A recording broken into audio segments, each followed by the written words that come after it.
Сайн байна уу үзэгчдээ? Подкастын шинэ дугаарыг эхлүүлж байна. За өнөөдрийн дугаараа Дэситэй хамт хийх гэж байгаа. Тэгээ бид хоёр сайхан ундаа угаад ярих юмаа компьютер дээрээ хараад тэгээ өөрсдөндөө тохирсон энэ гоё нам гүн тухтай орчиндөө таныг яг энэ орчиндөө оруулж байгаа юм шиг хамтдаа ингээд гоё суугаад байгаагаараа бичлэгээ хийх болно. За өнөөдрийн бичлэгийн агуулга нь юу юм гэхээр энэ миний сувгийг үздэг үзэгчдээс манифесттэй холбоотойгоор асуухыг хүссэн асуултууд ирсэн байгаа. За энэ асуултуудад нь асуултыг дэсээ уншиж танилцуулаад та нарын өмнөөс надтай ярилцаад тэгээд харилцаа маягаар ингээд явна гэсэн үг юм. За тэгэхгүй болохоор бас нөгөө огт манифестийн талаар мэдээгүй эсвэл хийгээд амжилттай болоогүй ч гэдэг ч юм янз бүрийн төвшний хүмүүс байгаа. Тэгээд ер нь нөгөө нэг би ингээл нөгөө хүмүүс мэдж байгаа гэж манифестийн сэдвийг цааш нь гүнзгийрлээд яваад хахаар бас нөгөө дундаас нь орж ирсэн ч юм уу шинээр эхэлж байгаа хүмүүст ойлгомжгүй асуудлууд их гараад байгаа юм. Тийм болохоор тэр бүгдийг нь базаад асуулт хариулт гэсэн загвараар явъя гэж өнөөдрийн дугаарыг бэлдсэн байгаа. За дээсээ өмнөх бичлэг дээр та бүхэнтэй анх танилцсан. За чи үзэгчтэйгээ мэдлээрэй. За сайн бацгаана. За тэгээд үзэгчдээс асуусан түгээмэл асуултуудыг ерөөхдөө базаад давхцсан зүйлийг нь зөвхөн нэг л хариулаа явчих. Тиймэрхүү байдлаар ингээд би тайлбарлаж яриад явъя. За далимд нь бас хэлэхэд нөгөө подкастын маань хэлбэр жоохон өрмөц байгаа. Манай үзэгчд гайхаж магадгүй те хүн харагдахгүй. Тэгээд одоо юу гэдэг подкаст гэр чи хвчлэн нөгөө бүтнээрээ ингээд микрофонтойгоо явдаг штеп. Тэгээд би болохоор жоохон ийм шинэлэг уур амьсгалаар контентуудаа хийгээж хүсээд төлөвлөөд ингээ хэрэгжүүлээд явж байгаа. Тэгээ гол зорилго нь юу юм бэ гэхээр сонсож байгаа та зүгээр сонсогч гэдээ тустай байхаас илүүтэй яг энэ ярианд оролцож байгаа бидний нэг хэсэг юм шиг яг ингээд гурван найз хамтдаа сууж байгаа юм шиг тийм мэдрэмжийг аваасай. За тэгээ мэдрэмжинд нь аль болох тухтай ийм үйлчлэл үзүүлэх үүднээс зүгээр ийм ширээнийхэн зургийг аваад тавьж байгаа юм шүү. За хоёулаа эхлэе. За үзэгчдээс асуусан асуултын эхний асуулт нь болохоор манифестыг яг яаж хийвэл илүү бодит харагдаж бас яаж тэр бодит болсон үеийн мэдрэмжүүдийг мэдрэх вэ гэсэн байна. За тэг асуултын эзэн өөрөө бас манифест яаж хийх талаараас харьцангуй ойлголттой хүн байна л да. Тийм байна. За бодит харагдана гэхээр үүнд туслахын тулд одоо бэлэн материал ашиглавал зүгээр гэж би бол зөвлөдөг. Одоо жишээлбэл хүмүүс гоё биетэй болох манифест хийхтэй гоё арьстай болдог ч юм уу эсвэл мөрөөдлийн байшинтайгаа болъё гэж төсөөллөө. Тэнгүү төсөөл гэхээр уул нь өөрт нь нэг юм хэмжүүр стандарт байгаа л да. Байшин гэхээр цагаан өнгөтэй байшин хоёр давхар байдаг ч юм уу тий.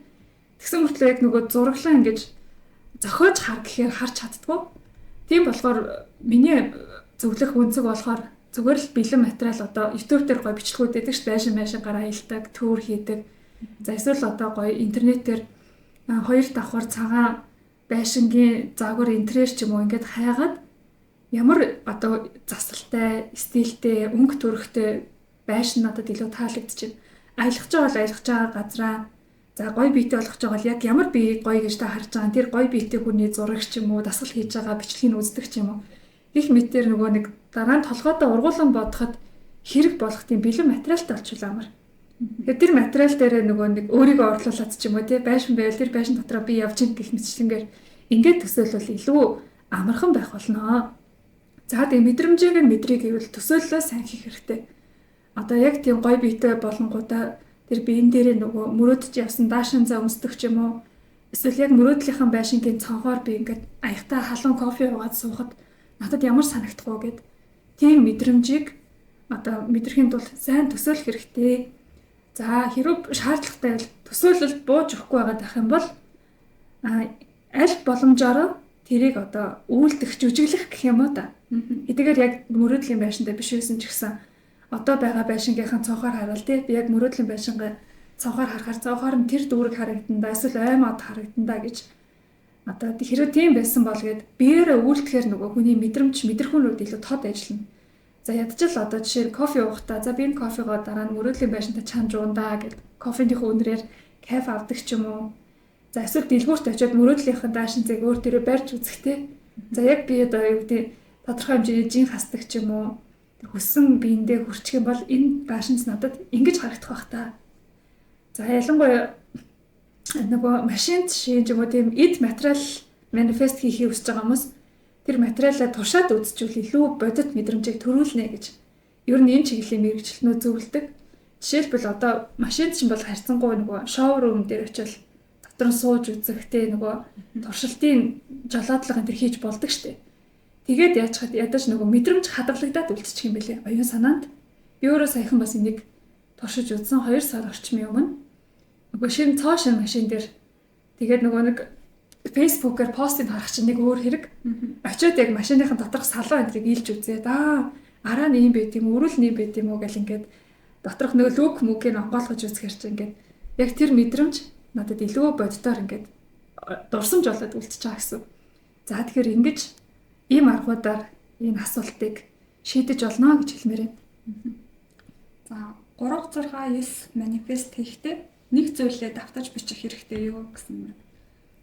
За би энэ аргыг бол нэг их өөрөө хэрэгжүүлдэггүй бас хүмүүст зөвлөдөггүй. Яг олон улсад бас нэг алдартай аргын нэг ахгүй бичих. Нэг хүслийг өглөө 3, өдөр 6, орой 9 бич гэдэг одоо юм татал зуршил гэх юм уу. За тэгээ энэ дээр болохоор хүслээ ер нь бэлдэл нэг зүйлээ давтаж бичсэн дээрээ гэж зөвөр миний санаа бол байна. Яг өөр дээр надад бол гоё тийм туршлага бол байхгүй. Тэгээ гадны одоо манифестинг коуч нар айгуу хэнийг зөвлөдөг. Угаасаа нөгөө Никола Теслагаас үүдэлтэй нэг юм манифест их арга байхгүй 369 гэдэг. Тэгэхээр ер нь бол нэг зүйл дээр нэг удаад төвлөрсөн нь илүү оюун санааны хүчинд өөрийн чинь одоо мэдрэмж ч юм уу те төвлөрөх тэр үйлсэд нь илүү үр дүнтэй гэж хэлмээр байна. Сарнаад байхгүй гэсэн юм шүү дээ. Тийм. За манифестыг яг яаж хийх талаар хэлж өгч гэж байна. Тийм. Тэгээ бас сэтгэл хэсэгт иймэрхүү асуултууд бас байсан те ер нь яаж манифест гэж юу вэ гэдээсэн. За манифестыг яг хийх зарчим гэж томьёолох юм бол би юу гэж хэлэх вэ гэхээр өөрийнхөө бодол сэтгэлгээг тэрийг парадигм гэж томьёолоод байгаа. Хэрэв бас сайн ойлгохгүй бол парадигм гэж тусдаа подкастын дугаараа тэрийг сонсох юм бол илүү гүнзгий ойлголт авах болно. За өөрийнхөө одоо ингээд бодлын ухагтхууныг шинэ мэдээллээр дүүргэж манифест хийх юм бол энэ бол айгүй амархан хийгдэх зүйл байгаа. Тэгэхгүй болохоор нөгөө хүмүүс хүслээ ингээл бодчих юм бол бэлнэ гэдэг нэг зарчим байдаг шүү дээ. Нууц гэхээр те таны бодол биелэлээ олно. Тэгдэг ч гэсэн тэр нөгөө биелэлээ олох үйлчлэл нь тодорхой юм процесстэй, хугацаатай байдаг байхгүй. Хэр сайн итгэж өнөмч чинь гэдгээс шалтгаалаад тэр таталцлын хууль үйлчилдэг гэсэн үг. За одоо шинэ машинтай болно гэж түрүүний ярьсан жишээн дээр үргэлжлүүлэхэд би өөрийгөө шинэ машинтай болж чадна гэдэгтээ хэр итгэж байна. Тэр итгэлийн хэмжээгээр одоо манифестмент татагдаж ирэх гээд байгаа. Гэтэл бид нар би машинтай болно гэдгийг одоо зөндөөл мөрөөдлөө, зөндөөл хүслээ, зөндөөл бодлоо даанч одоо нэг ч юм даривтаа ингээд нэг дөхөхгүй байна гэд сэтгэлээр унах ч юм уу баг эсрэг ингээд давтамжаа унгаах гэдэг. Тэгээ яагаад тийм одоо байдал үүсээд байна гэхээр өөрийгөө тэр машиныг одоо авах ч юм уу тэр машин минийх болно гэдэгт ерөөсөө сэтгэлийнхаа гүндтэй далд ухамсартаа итгэж хүлээж авч чадахгүй байхгүй. Наана нь ингээд нөгөө сөрөг бодлоос хаад хийчдэг.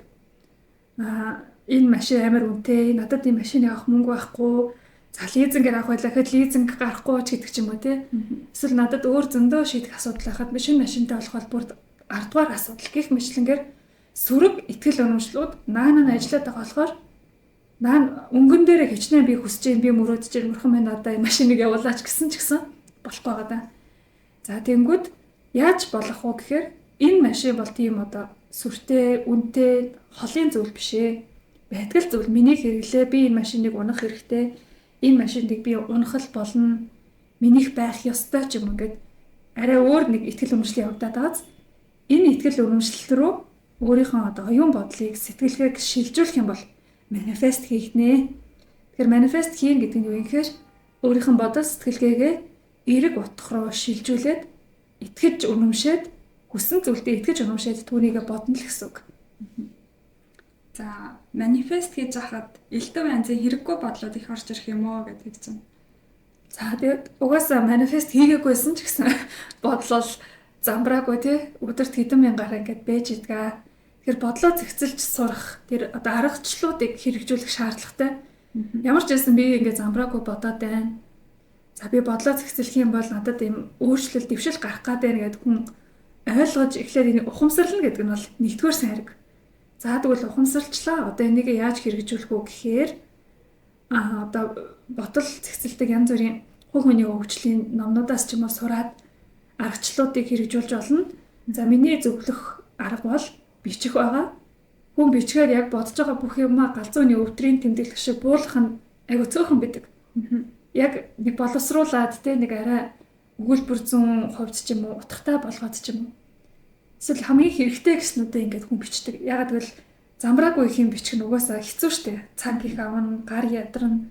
Тэнгүүд за ядаа жишээ нь ойрын 5 жилийнхэн зорилго төлөвлөгөөг бич гэх хүнд даалгавар өгчих юм бол яг ингээд бодлуудаа зэгцлээд одоо толгой дотор юм нөгөө процесс айгу хийгддэг гэсэн. Ингээд ирэхээр нөгөө хэрэгтэй хэрэггүй хэтэр одоо ургуулan бодох гэж хамгийн гол их байдаг л да. Тийм зүйлүүд нь багасаад одоо би магадгүй ирээдүг юу гэж харж байна, үүний төлөө юу хийх үү, ямар өөрчлөлтийг өөр дээр хийх үү гэх мэтчлэн хэрэгтэй бодлууд нь шигшигдэн үлддэг. За мөн бясалгал хийх. Эсвэл үед нөгөөний бясалгал гэдэг чинь заавал нэг тийм шашны ч юм уу тий заавал байх болцсон. Зүгээр л фитнес гэдэггүй йога гэдэггүй гэдэг шиг бясалгал гэдэг нэг юм дасгал болчиход байгаа. Тэгээд хамгийн нөгөө хүн болгонд наалтцтай нөгөө mindfulness төрлийн бясалгал юм шиг санагцсан. За хамгийн энгийнээр нэг 5 минут тайван суугаад үнцгийн амьсгал 3 удаа авч гаргаад намуухан ая сонсоод тэгээд зүгээр ингээд амьсгалаа тоолоод суугаж эсвэл дотроо ямар нэг юм тоолж молдог ч юм уу. Тэгээ суухад эхэндээ тэр олон замбраагүй байсан одоо нөгөө нэг үүд дугарч гинөө хөргөгч дугарч гинөө гадаа юу болж байгаа л гэл ингээл гачин хэрэгтэйгүй юмуд байдаг ч гэсэн тэр бодлуудаа ингээд үргээх гэж ядах хэрэггүй гэсэн. Зүгээр л өнгөрөөгөл барьж авахгүй. Өнгөрөөгöd тэр олон бодлуудыг урсгах жийтэл аяндаа бодлууд цэгцрээд цөврөөд тогтмолжож ирдэг. Тэгээд хамгийн гол нэг удаа биш энэ дасгалыг ингээд тогтмолж юм уу те боломж гаргаад өөртөө ингээд хийгээд тахаар аяндаа нөгөө удирдаас орчдөг гэсэн бодлоо. Энэ замбраагүй юм бол дэмий бодол орж ирэх гээд байна. Үгүй би одоо ажил дээр төвлөрөх хэрэгтэй гэдэг ч юм уу. За иймэрхүү аргуудаар бодлоосаа салж болно. За тэгээ мөн бас өөр одоо яг иймэрхүү төвлөрлийн ч юм уу гой номнуудын аргууд өгдөг шүү дээ. Тийм аргуудаас хэрэгжүүлж болно. Чамд тийм арга байгаа мэдгүй. Хэрэггүй бодлууд. Тэгээ ер нь яг унтахын өмнө ч юм уу те өдөр ингээд аюу завгүй олон үйл явдлууд онж явж байгаад хүн нэг бодлоо ерөөсө бодож ухаарч амждаг юм шиг санагддаг. Тэгээд яг унтах гээд тэгэхээр амар олон бодлууд орж ирж ирэл нойргууддаг ч юм тийм асуудлууд олигдол болдог. Тэгэхээр яг нөгөө саяны хэлсэн mindful бясалгал гэжсэн тийм зүгээр юм батхгүй байхыг хичээх биш. Нэг бодлоо нэг юм дээр төвлөрүүлдэг ч юм уу. Одоо гадаа явж байгаа машины дууг яг анхааралтай сонсдог ч юм уу тий хөргөгчний дууг би одоо ингээд хэдэн төрлийн бодол одоо дуу чимээ сонсож байна гэдэг дээр анхаар тэгэхээр ер нь бол арай ингээд цэгцрээд ирдэг. Тэгээд эхэндээ бол угаасаа бодлоод хөвөрдөг. Тэгээд бодлоодаа ингээд өөрийгөө илэрхийлж гарч ирээд урсаж өнгөрөх юм зөвшөөрөх ёстой юм шиг санагддаг. Тэгээд саяны нөгөө нэг таны хэлсэн арга байсан шүү дээ. Бичих хэрэгтэй гэдэг. Бичгээд одоо ингээд гар утас компьютер дээр бичвэл илүү зүгээр үү? Эсвэл одоо яг бал цаас нийлүүлээд гараараа бичих нь илүү өрнөлттэй юу?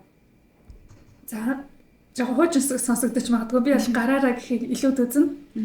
За яг тэгвэл одоо бид нар чинь нөгөө гараараа гэхээс илүүтэй банк нөгөө нэг keyboard ашиглаж байгаа шүү дээ. Гар утас болон бусад device дээр. Тэгээд анзаарах юм бол одоо комент хийх юм уу нөгөө би бидгээ чатлах нөгөө харилцаа маш богино хугацаанд их хэмжээгээр явагддаг болонгууд бичиж байгаа зүйлтэй ач холбогдол өхөн айгу багассан. Байна гэхийг яаж чийдэг вэ жишээ? Би энэ хэсгээр тэгэл ингээд хайчиж байгаа байхгүй. Ач холбогдол өгөхгүй бодож ч амжихгүй ок. Байна. Хай, бай гэл те. Ингэнгүүт энэ нэг бол нэг бодлыг одоо буулгаад байна гэхэд жоохон дутуу байгаад байгаа. Тэгээд дээрэс нь нөгөө нэг ач холбогдол нь айгу ингээд баг өгөөд юу гэдэг нэг боловсруулах процесс байхгүйгаас болоод энэ нь эргээгээд өстой нэг замбраагүй юм бичих бас магадлалтай. Тэгээд дээрэс нөгөө нэг зориулалт гаргахаар хүн яг ингээд бие цэгэндэг гэх юм уу? Зөвхөн одоо биеийн байрлалаас гадна одоо бодол, тарих, За одоо магадгүй яг ингээд дэвтэр бал нийлүүлэх гингүүд орчин хэрэгтэй бол орчноо ч гэсэн хүн бараг бүрдүүлж байгаа байхгүй юу? Гэрийнхнаасаа чимээгүй газар суудаг ч юм уу. Тэгээд дээрэс нь яг нөгөө бичгийн хийвэр ингээд цаасан дээр бичгээр муухай биччихлээ, гой биччихлээ гэдэг энгийн зүйлээс эхлээд хүн ингээд хичээгээд идэм билээ. Тэгээд дээрэс нь гар бас чилнэ. Гар чихлэх нь айгүй сайн үр нөлөөтэй гэж би бодож байгаа. Яг л гар чихлэхийн ирээр чи хэрэгтэй хэрэггүй бичих байх хэвээр. Тий. Тэгээд би одоо ингэж бодож чинь тэгсэн чинь өнөөдөр манай дарга тэгээд гал ингээд өдрийн тэмдэглэл бичдэг байлаа гэхэд олон юм бичихгүй яг нөгөө дүгнэлт гэдэг summary. Тэгээд өнөөдрийнх нь дүгнэлтийг өнөөдөр надад айгүй их ажлын ачаалтай өдөр болж өнгөрлөө. Гэхдээ надад найзтайгаа уулзах цаг хамгийн сайхан байлаа ч юм ингээд бодлоо зэгцэлчихэж байгаа байхгүй. Тэгэхээр өдрийн тэмдэглэл бичдэг хүмүүс чинь бас айгүй гоё эрүүл дадалтай байнга өөрийнхөө бодлыг ингэж буулгаж хоосолж дүгнэлтээ гаргаж за магадгүй энэ дээр нөгөө талархлыг нэмжих юм бол маш сайхан үр дүнтэй дасгал болчихж байгаа гэсэн үг. Тэгэхээр бичих нь бол илүү үр дүнтэй. Тэгээд дээрэс нь юм хийсэн юм шиг мэдрэмж илүү төрүүлдэг. Одоо ингээд энэ дэвтэр дээр чинь зөндөө олон хуудас явахаар чинь буюу ийм их юм бодсон байна. Тэгээд одоо юу гэдэг вэ? Энэ сарын бодол гингүүд ингээд 20-30 хуудас байж байгаа ч юм уу. Тэгээд эргээгээд би хэм бэ гэдгийг харахад ч үр нөлөөтэй. Бараг дараа нь эргээгээ нөө сэтгэл зүйн эрүүл мэнд рүүгээ. За яг би ингээд нөгөө талархал бичих дадлыг их хвчлэн хүмүүст уриалж бас санал болгодог. Нөгөө сургалт дээр бас тэгээ манай сургалтны одоо нэг тийм үнэн шавнар бас хэд байгаа. Яг ингээд тууштай хэрэгжүүлдэг. Тэгээд хэд хэдэн хүн энэ талархлыг бичээд маш гайхалтай үр дүнд хүрлээ гэж бас сэтгэлээ хуваалцаж байсан. Тэгээд эргээгээд нөгөө талархал бичсэн дэвтрүүдэд хадгалаа. Энэ баг нөгөө юм музейн үзмөр юм шиг тий одоо тийм сүвнэр шиг тэгээд байж идэг. Тэгээд эргээгээд ингээ хардаг гэсэн анх ингээ талархах юм олдохгүй амьдралаа амар зүхэл буруутгаал өөрийнхөө азгүй зовлонтойгоо гайхал барагтаар талархах юм бичих юм олдохгүй 3 зүйл бичихэд байж чаддаг байсан чинь сүүлдээ ингээ 10-20-оор бичээд ч барагтгааргүй. Тэгэнгүүт би хэн байж байгаад хэн болж хувирж байгаа гэдэг өөрөө өөрийгөө ингээ тайлдаж харах боломж нь эргээд нөгөө тэмдэглэлийн дэвтэр болдгоо гэсэн. Тэгэхээр энэ нь илүү үр дүнтэй. За бүр ингээ нөгөө iPad мэдэн дээр гоё ингээ дижитал хэлбэрээр планер хөтэлдэг ч юм уу. Өөрийнхөө арга барилд дассан байвал бас юугаарч битсэн хүний дураа. За өдөр болгон хийж болох манифест гэж байна. За болохгүй манифест гэж нэгдүгээр байхгүй. Тий. За хаяал хийгээд дандаа хийж болохгүй ч юм уу. За яг зүгээр энэ асуултыг сонсохоор надад ийм л мэдрэмж төрж байна. Өдөр болгон би тухайн өдрөө ямар байх вэ? Гэхдээ ямар эерэг үр дүнтэй аз жаргалтай байх гэдэг манифестыг хувьдаа л хийдэг. Орой унтахтаа за маргааш миний бүх сансан төлөөсөн юм биелэх болно. Амжилттай байх болно. Надад таагүй мөзөл тохиолдохгүй ч юм ингээд сайнаар ингээд захиалчихж байгаа гэсэн орой унтахтаа. Тэгээ өглөөс эрэхтэй за нөгөө сайнаар захиалсан гоё өдөр маань одоо эхэлж байгаад баярлалаа ч юм уу ингээд аль болох эрэг мэдээллээр ухтахыг хүсдэг. Энэ нь өөрөө миний өдөр болгон хийж байгаа манифест байх. Тэгээд дээрэс нь санаа зовох ч юм уу тийм асуудал гарангууд эргээгээд дандаа шууд манифест яг аларм буюу сэрүүлэг дуурч байгаа шиг надад дээр ажилтдаг. Энэ нь яг нь миний нөгөө байнга бодлоо барьж авч удирдаад сурсны нөгөө дадлахгүй. Хийж сураагүй бол одоохонтой жоохон хэцүү гэж магадгүй. За тэрний үеиг ингээд хүү яна такси олдохгүй нь хоцорчгүй гэж би бодож илаа штэ. Тэнгүүд яаж нь хүүши би чинь манифест хийн штэ. Юу ч хоцорч идэв. Яаж игээл цагтаа очино. За өнөөдөр подкастаа бичихгээд 12 цаг тавуулсан шүү дээ хоёлаа. За тэнгууд би 11:45 гэхэд гэрийн хажууд байж илаа. Унаа олтоогүй. Тэгээ за хоцорлоо гэж мессеж бичихүү гэж яснаа. Гэнт яг манифест ажиллаж байгаа байхгүй. За унаа олдчих واخа. Одоо нэг такси бариад энэ жоохон ийш алгаж байгаа такси бариад үзье. Тэгээ зам энүүхөө оронд гайгүй илгүүдээ гэсэн чинь яг хаалга хонхтой уурахад 12:00 болчихсон. Гэх мэтлэнгээр жижиг сажиг зөвлөлтөр ч гэсэн ингээд өдөр болгон өдөр тутамдаа манифест хийж олно. Тэгэхээр хоол ундаа, машины зогсоол, төгжрөл, ажлын бүтээмж гэдэг ч юм уу. Эсвэл одоо юу гэдэг танд өнөөдрийг аз жаргалтай байлгахад яг юу хэрэгтэй вэ? Тэр болгоно манифест гэж болно. Мөн дээрээс нь одоо нэг туйлын нэг томоохон уртаа тавьсан зорилго байгаа шүү дээ. Манифестыг өгсөж байгаа шалгалтандаа онц дүнтэй тэнцмээр байна. Виз гаргамаар байна. Одоо юу гэдэг зээлээ бүтээмээр юм ч юм ингээд хүний уртаа тавьсан бүтээмээр байгаа зүйлээ манифест хийж байгаа бол тэрэн дээр өдөр болгон төгөлөрч болно. Нэг удаа манифест хийгээл мартахгүй гэл тэгсэн мэт мартаж чадахгүй шаналаад идэг. Шаналж байхын оронд тэрийг эргээр зүгээр бодоод манифест хийсэн хамаагүй дээр. За саяны асуулт бас дахиад давтагдчих шиг байна. Тэгээд бичиж тэмдэглэж хийн гэхээр яг юу бичиж хийх вэ? өдөрт хэдэн удаа бичих вэ гэж байна. За нэгдүгээрт та одоо тийм бичих одоо эн чинь бас нэг хөрхэн journey буюу аялал ахгүй юу? За аялал эхлүүлэе гэж бодож ивэл өөрийнхөө мөрөөдлийн хувилбарыг мөрөөдлийн дүрийг бичвэл сайн. Энэ бол одоо айгаа чухал даалгавар гэж ойлгож байна. Одоо ингэдэг штэ би тиймтэй олмоор нингмээр бүгдээрээ л нэг юм амжилттай үр дүн хүсэж байгаа. Манифест хийнэ гэдэг чинь заавал нэг байрнаасаа сайжрахыг хэлээд байгаа штэ. За тэнгууд одоо нөгөө амжилттай дүр. За ингээд жишээ алгаар нөгөө шалгалтандаа тэнцсэн гэж хоёлаа амьдралд орох жишээгээр ярьчих. Тэгвэл одоо ДС-ийн шалгалтандаа тэнцсэн нэг дүр гэж гарах гэдэг байгаа байхгүй. Одоогийн ДС бол шалгалтандаа шаналж байгаа тий. За яаж нэг тэнцээ да. Бэлтэндээ тэгэл хийхээр очихороо сандрандаа ч юм ингээ одоохондоо санаа зовж байгаа бол таныг хүсэж байгаа дүр чинь шалгалтаа өгөөл гэж тэмдэглэж байгаа ч юм уу тий. Бахархалтайгаар ингээ хүмүүс танилцуулж байгаа тэр дүр. Тэгвэл тэр дүр яг ямар байх талаар дүрслэн бичнэ. Зохиомжлог шиг бичиж болно. За одоо би ингээд өглөөс ирсэн чинь өглөөсөө мэйлээ шалгасан чинь мэйлээр миний шалгалтын дүү ирсэн байна. Тэгээ шалгалтын дүүнгээ ээжтэй аавтаа үзүүлэл ингээд манайхан амар баярлж гин. Тэгээ дүндээ тэнцэн болохоор хүссэн сургуультай орж ин ч юм одоо ингээд тэр шалгалтанд тэнцснээр яг ямар сайхан зүйлс биелэх гээд байгаа гэдэг талаар дүрслэн бичнэ. Яг ингээд нөгөө хүний бодит амьдралыг хүүрнэ өгүүлж байгаа юм шиг мөрөөдлөө бичнэ гэсэн үг байхгүй. Ингэж бичгээр бас ингээд тунхаглал болчдөг. Би яг хэм болох гээд байгаа юуг манифест хийх гээд байгаа. Хүмүүс ихэвчлэн манифест гэдэг нэг гол чиглэлүүд байдаг байхгүй. Ажил, карьер байна, эрүүл мэнд байна, хайр дурлал.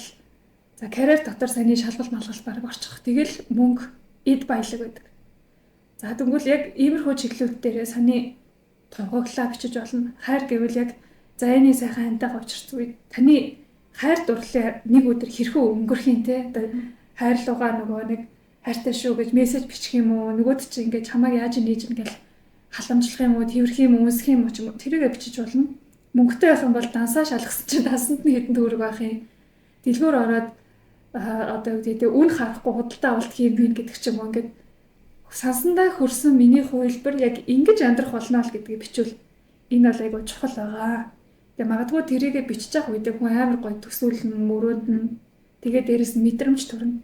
Тэр мэдрэмжэн дээр удаан тогтож чадах юм бол манифест илүү сайн үржилж хурдан хийгдэх болно.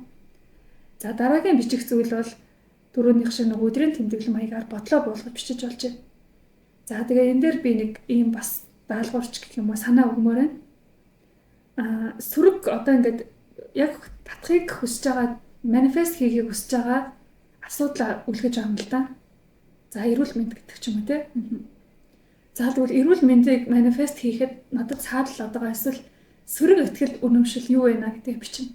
Тэнгүүд одоо эрүүл мэндийн үйлчлэгээ авахд их үнэтэй, эм тариа нь олдохгүй байна. Эсвэл би багасаа одоо жоохон зүрх муутай, бамбаатай байсан одоо юу гэдэг юм эрүүл мэндтэй холбоотой сөрөг мэдээлэл танд яг юу байна вэ гэдгийг гаргаж чинь.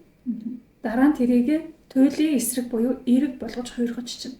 Энийг өөрөө нэг парадигм шилжилт хийх дасгал гэж бас нэрлэдэг. Тэгэхээр шууд дандаа сайн сайхан бичих гэхээр гой бичгэд гой боловч өнөмшөлгүй байгаад байдаг байхгүй юу? Би бол тэр бунтан гэж бичгэнгөө бичих сайхан л да. Гэхдээ тэр бунтан гэж ерөөсөө өөрийгөө мэдэрч чаддаг гэсэн. Манифест хийхийн хамгийн чухал зүйл мэдрэмж байгаа байхгүй юу? Тэрнээс үг нь ингээд тарин шиг эд чидээр ажиллана гэсэн үг ш. Тэр үгийг утгыг нь мэдэрч өөрийгөө энергийн давтамжийг яг тэр үгийн утган дээр авчиж чадах юм бол манифест хийгдэх гээд байгаа. Сөрөг бодлоготой ер нь бол дүгнэлт хийгээд өөрийгөө бас нэг дүгнэлт хийж дээ. Би яг яагаад одоо жишээ нь энэ одоогийн нөхцөл байдал байгаа гэдэг чинь баг харагдчих واخгүй юу? Мөнгөн дээр жишээ нь амар тод харагддаг. Яг л надад тэр айгүйх одоо тод жишээ байсан гэх юм уу та. Тий мөнгөтэй болох юмсаа тэгээд төгсөөд байгаа хэрнээ мөнгийг одоо ингээд зовж иж олно.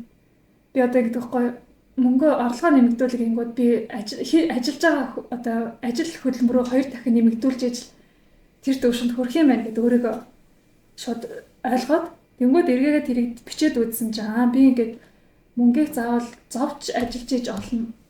За эсвэл дараа нь юу гэдэг те мөнгө амар хязгаарлагдсан бол эсвэл надад мөнгө олох амар цөөхөн л юм боломж их үүсэр байгаа ч юм уу. Ингээд юм сөрөг ихтгэл үнэмшил дотроо байнга тээж явж ийснаа гаднаа болохоор ихсгмээр байна, илүү олмоор ингээ яваадсан гэсэн үг. Тэнгүүд энэ сөргийг би яагаад ингэж бодсон бол гэдгийг таних боломжийг өөрөө бичих тасгалаа. За За тэнгууд яагаад би ингээд заавал зовж олох хэрэгтэй ингэж бодоод байгаа юм бол гингүүд нөгөө нэг ийм ойлголт тухайн нэг надад суулгасан тохиолдол ус гарантай ээж аав эмээ өгөлдөг байсан ч юм уу. Иргэн тойронд нугасаа бүх хүмүүс амар их хөдөлмөрлөж мөнгө олдог ч юм уу. За тэнгууд энийг нөгөө туйлын эсрэг болохоор би бага ажилласан ч их мөнгө олж болно гэдэг утга байхгүй. Тэгээ тэр утгыг би бодоход яагаад болохгүй гэж бодоход надад юу саад болоод байна. Яавал би энэ шинэ бодол итгэдэг болох уу ч юм уу. Ингээд өөрөө өөртөө харилцан ярих боломж нь бичих болчихж байгаа. Бодлороо ярина гэхээр баг бүтэхгүй ягаад гэвэл нөө бодол чинь замбраагүй шүү дээ. Барьж авч чадахгүй. Ингээд сөргөөсөө эрг рүү буюу шинэ итгэл үнэмш рүү шилжих арга барил нь өөрөө бас л бичгтэй холбоотой гэсэн. За өдөрт хэдэн удаа гэсэн мэн энэ нь одоо тухайн хувь хүний сонголт одоо хэрвээ түрүүний нөгөө 3 6 9-ийн арга ивэл өдөрт 3 удаа ачихна шүү дээ. Талархал гэвэл яг би бол өдөрт нэг бичгийг зөвлөдөг. Ялангуяа орой унтахад талархах бол нөгөө тухайн өдрөө дүгнэх боломж олцсон шүү дээ. Яг өглөө бичгээр чинь баг ерөөхээр л нөгөө нэг өгнөө өглөөд баярлаа, эрүүл мэндтэй баярлаа ч юм уу. Тэнгүүд орой унтахад чинь өнөөдөр замдаа тийм тохиолдсон нэг хүн наа кофегоор дайлсан өнөөдөр амар гоё хоол идсэн ч юм ингээд талархмаар зүссэн илүү олон олдоод тэгээд тухайн өдрөө өөрийнхөө амьдралыг дүгнээд бичгээд айгу таатай байдаг. За тэгээд талархал дээр хамгийн бага нь 3, за ихтэй 10 ширхэг талархал бичээд дадал болгочих юм бол маш өндөр үр дүн өгтгөө. Энд дээр тэгэж ажиллах зүгээр. За тэгээ юу бичгээсээ шалтгаалаад та өдөрт хэдэн удаа. За тэгээ ихэнх хүний хувьд бол нөгөө зав байдаг болохоор өдөрт нэг л удаа бичих зав гарах болов.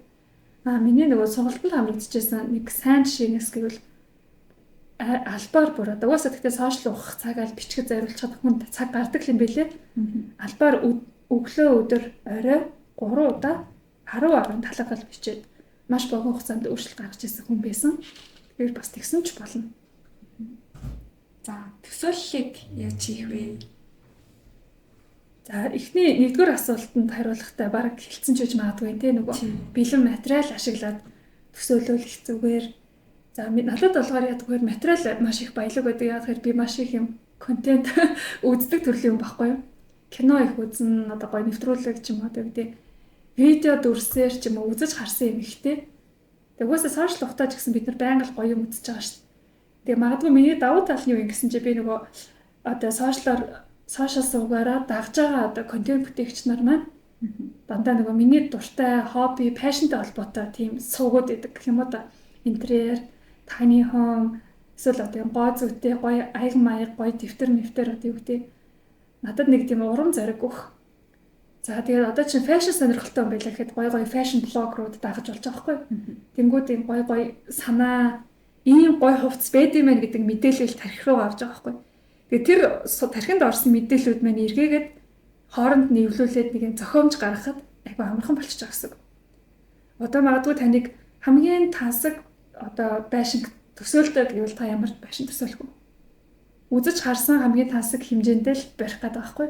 Хэрвээ та Монголоос өөр байшин харж үзээгүй байх юм бол тэр Монгол дотроо л төсөөлөх гэдэг гэсэн үг шүү дээ. Тэгэхээр ямар нэгэн бодит юм нэг ашиглах материалтай олчих юм бол төсөөлж болно. Мөн дээрээс нь төсөөлөх ихтэй яг тодорхой одоо сэдвтэй гэх юм уу тийм чиглэлтэй байвал айгүй амархан. Ерөнхийдөө л мөрөөдлөө төсөөлье гэж чамд одоо юу бооч юм? Айгүй олон мөрөөдөл байгаа болохоор тийм машинч, байрч гэдэг ч юм. Гэгээд аялмаар ч юм шиг санагдал тий. Тэрний оронд за тэгвэл мөрөөдлийн аяллаа төсөөлье. Мөрөөдлийн одоо юу гэдэг тий гоё галт тэргээр аялах тансаг аялал төсөөлье. Эсвэл сооло үүрэгчтэй аялал төсөөлье ч юм уу. Ингээд яг нэг наривчилсан ингээд сэдв өгчих юм бол хүний төсөөлөл илүү тодорхой буух болоо гэж бодож байгаа.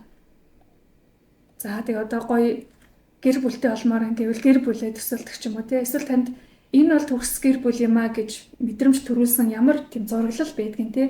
Найзынхаа гэр бүлийг харсан ч юм уу эсвэл гоё кинон дээр нэг тийм гоё юунууд идэж дөрүүд идэж ч тий. Тэр дөрүүдээр бас өөртөө гоё материал олгоод жишээ олгоод хийчих болно.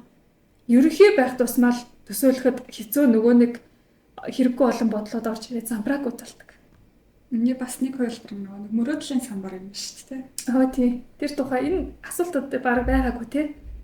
Vision board гэдээ хэлдэг штэ. За өмнө нь бичлэгээр нэг ярьсан санагдаад байна.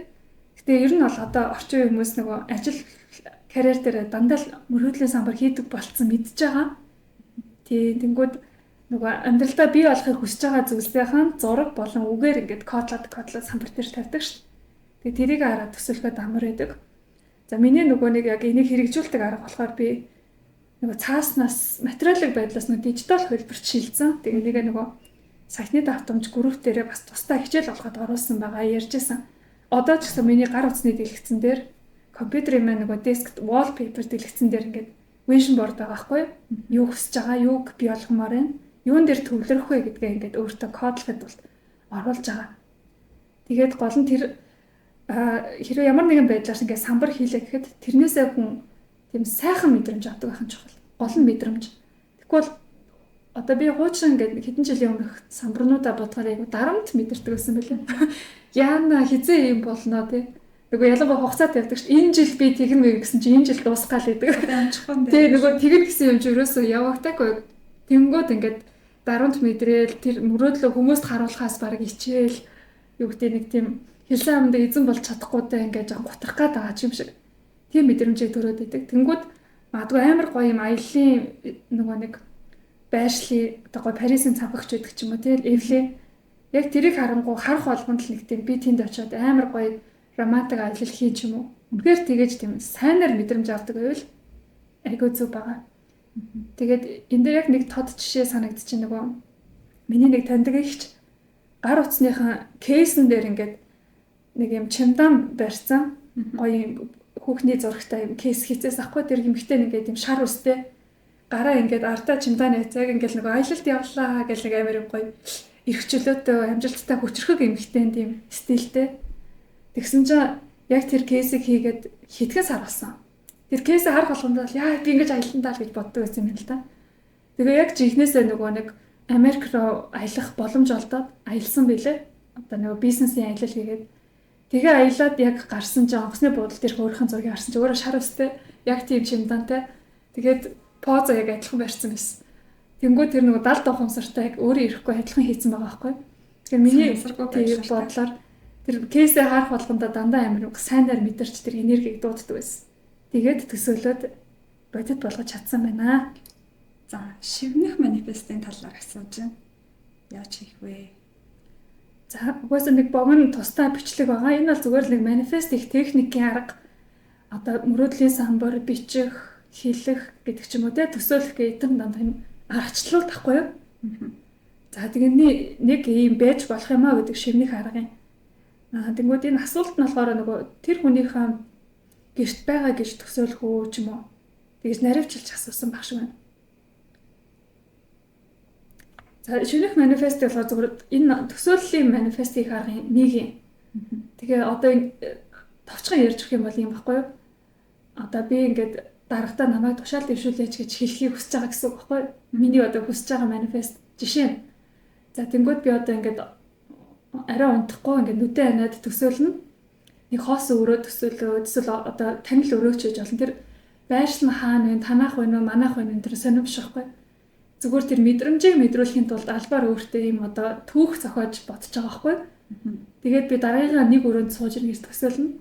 Тэгээд би тэр өрөөнд нь ингээд явж очиод одоо юм үл үзэгдэгч сүнс шиг үл үзэгдэгч болоод ингээд явж очиод чихэн дээр нь марлыг тушаал дэвшүүлээрэ. Чи марлыг тушаал дэвшүүлэхийг хүсэж байгаа. Өөрөөр хэлбэл би дараагаараа хийлэхийг хүсэж байгаа зүйлээ ингээд команда өгч байгаа байхгүй. Гэхдээ команда ингээд чихэнд нь шивнж хийлж гин гэд ингэж төсөөлөд хийхийг шивнэх арга гэдэг.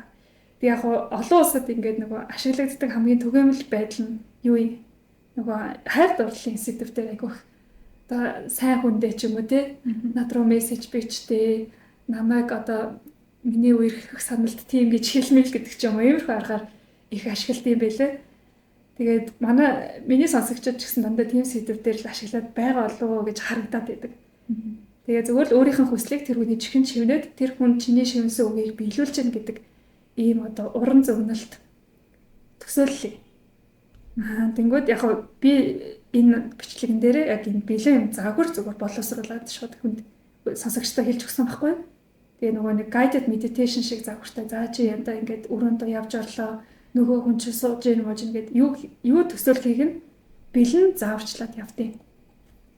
Тэгээ тэр байршил тэр хүний өмсөж байгаа хувцс мовц та үл үзэгдэгч байна уу? Одоо байгаагаараа байна уу? Тэр нэг сонирн биш тий. Энэ дээр хитрхи их ингээд заавал тийх ёстой ингэх ёстой гэж өөртөө хязгаарлаж хайрцгалж ерөөсөө болохгүй. Тийм зүгээр л аргачлал болохоос одоо тийм ёслол зан үйл тийм юм бол биш. За анхаарал сайн төвлөрдөггүй шал өөр юм бодод байдаг. Яаж төвлөрөх вэ гэж байна. Энэ төвлөрлийн асуудал хүн болгонд л тийм нэлээд олон давтагдсан байсан тийм төвлөрөл.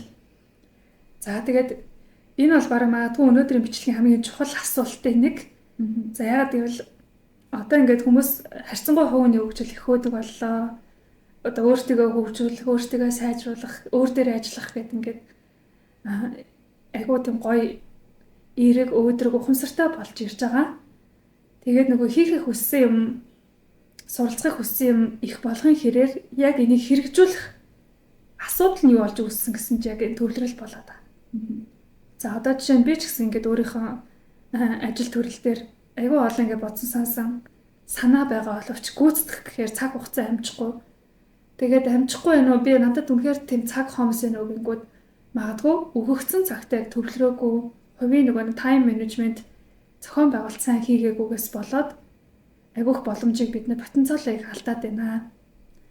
За тэгээд төвлөрөх аргуудаас би өөр дээрээ туршиж үзэж агаад нөгөө блок тайм гэж ярьдаг штеп. Өөртөө одоо хаалттай цаг авах. Энэ л хамгийн шалгарсан зөв арга юм байна гэж надад бол одоо шалгарсан батлагдсан арга гэж хэлж болно.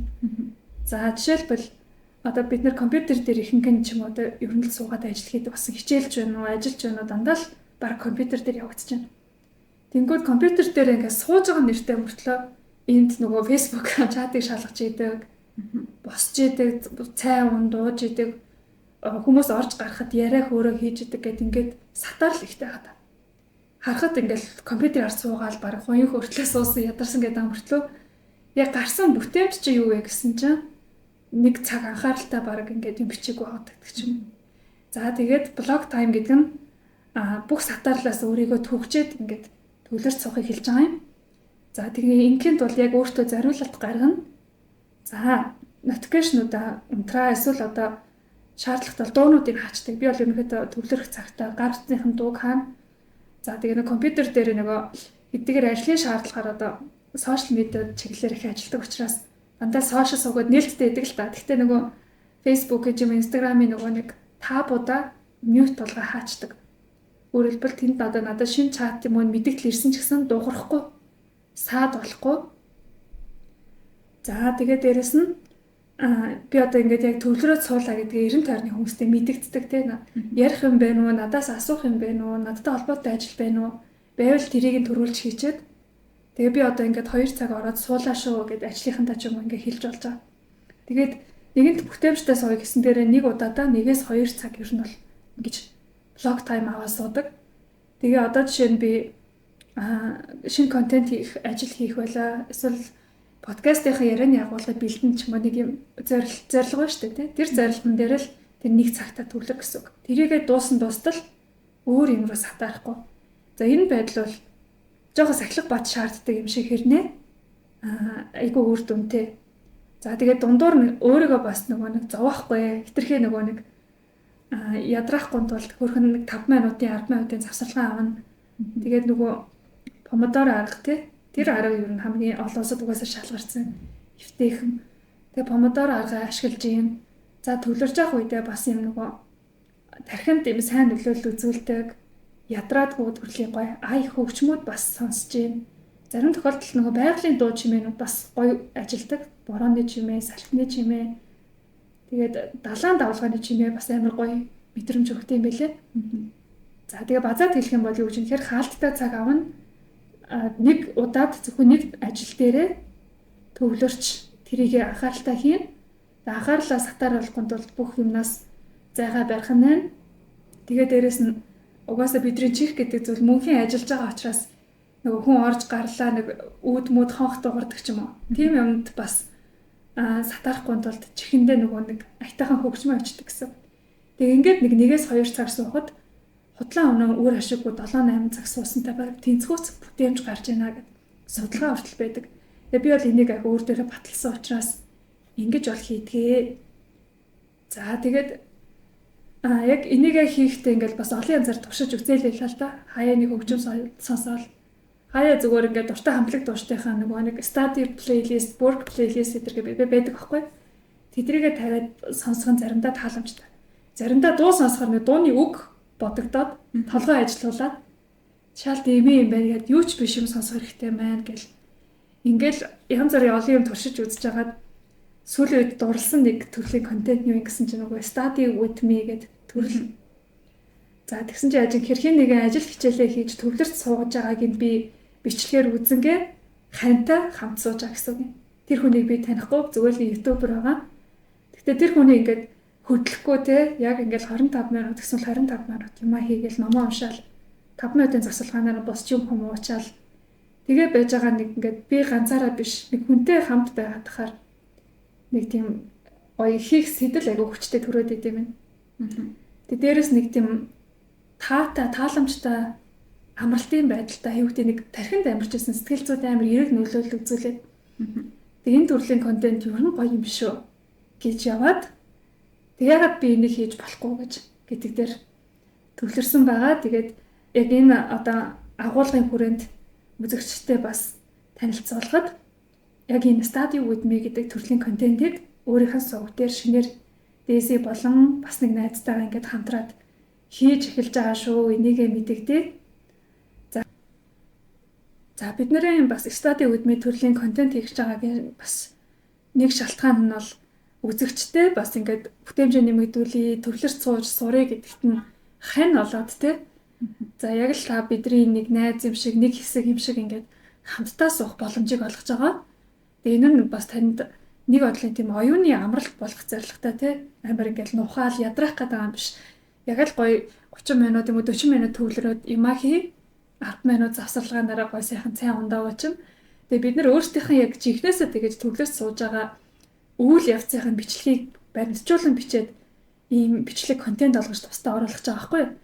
Зарим хүмүүсийн хувьд айгүй шинэлэг болохоор ойлгохгүй ч магадгүй энэ одоо юм ярихгүй юм үйл явдал болохгүй яагаад байгаа юм бол гэх тээ. Зүгээр л хамтдаа төвлөрч юмаа хийяал гэдэг төрлийн контент юм. Тэгээ энэ нь яг нөгөө энэ миний үр бүтээж төвлөрлийг миний амьдралын туршлаган дээр айгүй гоё сайнаар нөлөөс учраас би энийг бас бусдад хуваалцаад дэлгэрүүлээд ойлгуулад хэрэгжүүлэх гээд байгаа гэдэг утгаараа юм. За дээс тий ганцаараа юм хийх гэхээр ингээд төвлөрч өгөхгүй сахлах бат алдаад байдаг бол бас ингээд хажуудаа төвлөрөөд байж байгаа хүнийг хараад хамтдаа хичээгээд төвлөрөөд сахлах баттай ингээд цаг зарцуулаад суух нь шүү дээ. Тий. Тэгээ тэр нь магадгүй нөгөө танихгүй хүн гэхээс илүү таньдаг нөгөө марлаач байх нь байна тий. Марлаа болон түүний найзууд байх нь. За тэгээ марлын найзууд гэхэр мэдээж марлтай төстэй хүмүүс байж таараа ойлгоход бол товчхон доо тий. Тэгээд бид нар мэдээж нөгөө нэгэнд тэнд цаг гаргаад одоо 2-3 цагийн бичлэгүүд цаашдаа ороод явж магадгүй яг study with me төрлөөр. Тэнгүүд тэндээ яг юу хийхээ гэхээр өөрсдийнхээ төлөөсөн ажил хичээл ч юм уу тий. Одоо дээсэд бол яг эхнийхэн бичлэгийнхээ ард бас гарсан байгаа. Тэгээд бичлэгэн дээр ингэж төвлөрч суухад бас ямар мэдрэмж сэтгэлтэй байсан бүтээмж чи ерөн сайнаар нөлөөлөх шинж байна уу? Яг ингээл анх яаж 2-3 цаг төвлөрөө суунаа гэж бодогдчихсан ч гэсэн яг ингээд хийгээд суухаар амар хурдан цаг өнгөрчөн. Бараг юу ч хийж амжаагүй байх тусчлаа гэдэг ч юм. Бид нөгөө помодоро аргаар сэрүүлэг тавиад суусан тий. Тэнгүүд за 10 минутын завсалгаан эхлэх болчлоо гэсэн чинь ямар хурдан өнгөрсөн гэдэг тэгээдсэн шүү дээ. Тэгээ бид нэр төвлөрч суухад цаг бол тэгээл байдаг. Гэхдээ ингээд 2-3 цаг гэдэг одоо бид нар ихэжлэн гэж ярьдаг шүү дээ. Ажлын 8 цаг ажилдаг. За хичээл номж гэсэн нэг 5-6 цаг үргэлжилж байгаа шүү дээ. Оюутан ч юм 10 жил аль нь ч байсан гэсэн. Тэгэхэд тэр 8 цагтай харьцуулахад нэг 2 цаг гэдэг чинь тийм их цаг биш үсттэй. Тэгвэл тэр 2 цагийг төвлөрч сууж чадхааргүй хэмжээнд тийм жоо муугаар хэлээ замбрааг болсон юм шүү дээ. Бидний юм амьдралын хэмээг дадал томото нэг 30 минут суун гэсэн чинь амар төвчж ядаж мадаал. Тэгээд бодсон чинь өөрөлдвөл тийм төвлөрөлгүй, тийм сахилга батгүй байжээж бид нар ажил гараас гарахгүй байна, амжихгүй байна, төлөвлөгөөндөө шахагдаж байна. одоо зарим хүний хувьд бол миний манифест ерөөсөө биелсэнгүй гэж явагдаж байгаа байхгүй. Тэгэхээр энэ нь айгүй тийм сайн үр нөлөөтэй байна гэж үзээд энийг бүхэл бүтэн одоо өөрсдийнхэн сувгийн нэг плейлист, нэг контентын төрөл болгоод явах гэж байгаамаа. Тэгэхээр одоо магадгүй яг төвлөрч чадахгүй байгаа. Яаж төвлөрөх вэ гэсэн үзэгчид маань энэ контент туслах болно шүү гэж бас сануулъя, мэдэгдэе. За өөр төвлөрөлтэй холбоотой бас зөвлөгөө мэдээлэл аргачлал юу байж болох чамд бас санаа ч юм уу байвал хэлээрэй. За би болохоор яг төвлөрөхтэй одоо биендээ ч юм уу ингээд кодлцсон юм байдаг. Эхлээд за ямар ч байсан гэр цэвэрхэн байх хэвээр. Тэгээд өлсчээвэл одоо ингээд хоолоо хийгээд идсэн. Дунд нь яг одоо өмнө 10 минутын нойр авцсан гэдэг ч юм уу. Өөр юмд ингээд татаархааргүй болчоод яг төвлөрөөд суун гэдэг одоо ийм хийсний дараагаар яг төвлөрнө гэдэг нэг тийм одоо тарих биелээ кодлцсон тийм дэглэмтэй болсон байдаг. Тэгэхээр одоо яг ширээнийхээ энэ болонд л сууж иж хичээлээ хийж төвлөрч чаддаг гэдэг ч юм уу. Өөр газар очиод ингээд хийх гэхээр нэг л одоо төвлөрч өгдөгөө тийм байдаг. Тэгэхээр яг ийм хийчээд би одоо эхлээд ингээд гараа аваачаад компьютер дээрээ сууна гэдэг ч юм уу. Яг нэг юм жижигэн дадлууд өөртөө бий болгочих юм бол төвлөрч болох юм шиг санагддаг. Одоо чамаг хэлсэн чил би бас надтай адилхан юм гэж мэдэрлээ л дээ. Тий одоо чи ялангуяа нөгөө би биелэн байх нь айгуу чухал бие махбодыг хэлж байгаа тий. Тэгвэл дундуур нь ингээл өлсөөл, цангаал, ядраад байхаар өстө сатаарч өгөн тий. Босцуугаал. Тэгэл нэгэнд тууштай удаан суун гэж байгаа бол сайхан хоол ундаа идчихэд яг бие бэлтгэе суудаг.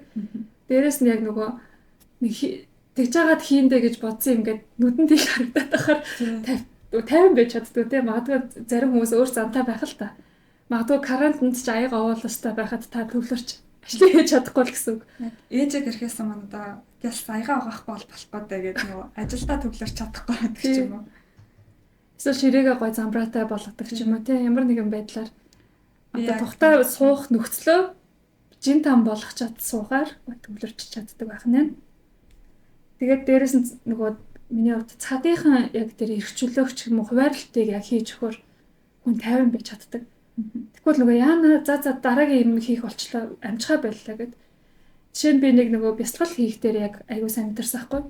Бясалгал хийх гэдэг цагийг угаас надад хангалттай нэг цаг байгаа. Энэ нэг цагт би одоо бясалгалаа хийж чадна уу, хийхгүй дэмээс өмнө хамаагүй би нэгэн л бясалгал гэдэг зүйл зориулаад энэ одоо цагийг гаргасан юм чинь.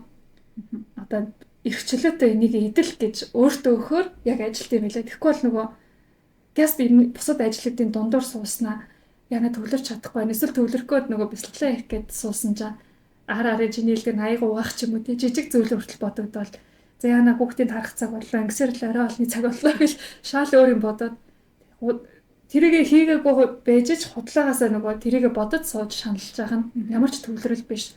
Бараг амар тийм сөрөг үр дүнтэй байдаг. Тэнгүүд агнаасаа ингээд хүмүүс нөгөө нэг гой дэйлэр рутин гаргаж чаддаг бас хүмүүс байдаг ч яг цагийн хуваар гой дэглэмтэй. Тэгээ нарийн яг 7 цагтыг нь 5 цагтыг нь гээд ахын цаашийн ямар ч байсан одоо яг мог биеийн дасгал хийдэг бол би яг 30 минут дасгал хийн. За 20 минут яг номоо уншина. За заримдаа жог муу нөлөөлөлттэй байж магадгүй. Гэхдээ би бүр сошиал медиа үзэх цаг хүртэл тэгэж чөлөөтэй гаргадаг. Ажилдаа битээ санаа зов, гэрээ ажил ч юм уу бусад зүйл битээ санаа зов. Чи одоо эрэхтэй 30 минут Instagram ухах эрэхтэй ч юм уу. Ингэсэн баг айгу амар. Дараа нь бодож шаналж ахаар. Тэгэхээр яг нөгөө зорилтод үйлдэл хийхээр хүн илүү төвлөрт юм болов уу? Тийм туршлага бол байна. Дараагийн асуулт нь авалгаа авч байна гэж манифест хийгээд л байдаг. Нэг л болж өгөхгүй байна. Яавал илүү үр дүнтэй юм болоо гэж.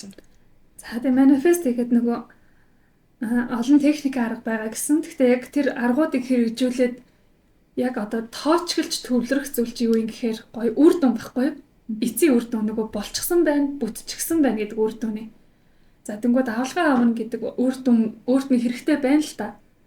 За тэнгууд магадгүй миний хувьд бол зүгээр энэ үгэн буюу энэ зорилго нь өөрөө жоох юм сөрөг мэдээлэлтэй. Авлага гэнгүүт өөрт чи өртөө хүнээс мөнгө нэхэх. За тэнгууд өөр авлага, өөр нэхэх өгөхгүй байж юм ингээд дагалдах сөрөг утгууд толгойд нь шууд бодогдож байгаа гэсэн үг юм. За ингээд бодогдонгууд нөгөө сөрөг ихтгэл үнэмшил ажиллаад те. За яаж мөнгөө нэхэндээ чат бичгүй уцаар ярих уу дахин нэхээр намайг өгж бодголоо ч юм ингээд энэ одоо авлага авах үйл явц бүтэмжгүй болох ш тийм шалтгаануудыг тарих бодож болоод ирсэн юм. Тэгээ энэ нь өөрийнх нь бодол энергийг ер нь бол жоохон дэмий зүйлд зарцуулаад хайран байна. Үүнийг яаж одоо эргээр шийдэх вэ гэхээр тань юу гэдэг аль хэдийн та тэр хэрэгтэй байгаа мөнгөтэйгөө болчихсон байна. За одоо нэг 500 сая төгрөгийн авлага авах чигээ төсөлж л да. За тэгээд таны одоо нэг хийх манифест гэсэн чи юу юм хэр төсөөлийн арга ашиглаж болно.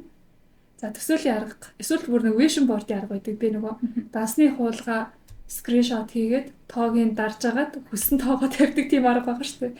Тэрэн дээр ягаад одоо жишээ нь хаан банкныхаа дансны үлдэгдлийг шалгасан чинь нэмэх нь 500 мянга гэдэг ногоороо дараад ирчихдэг шүү дээ.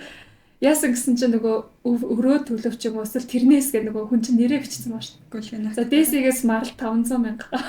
Ингээ бичсэн бол яхаа би авалгаа авчлаа гэдэг нэг үр дүн мэдрэгдэх гэдэг шүү дээ.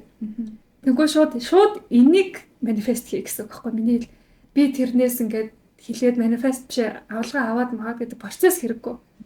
Зүгээр шууд эцсийн сайн үр дүн. Миний даасан 500 сая төгрөг нь буцаад ороод ирсэн байна.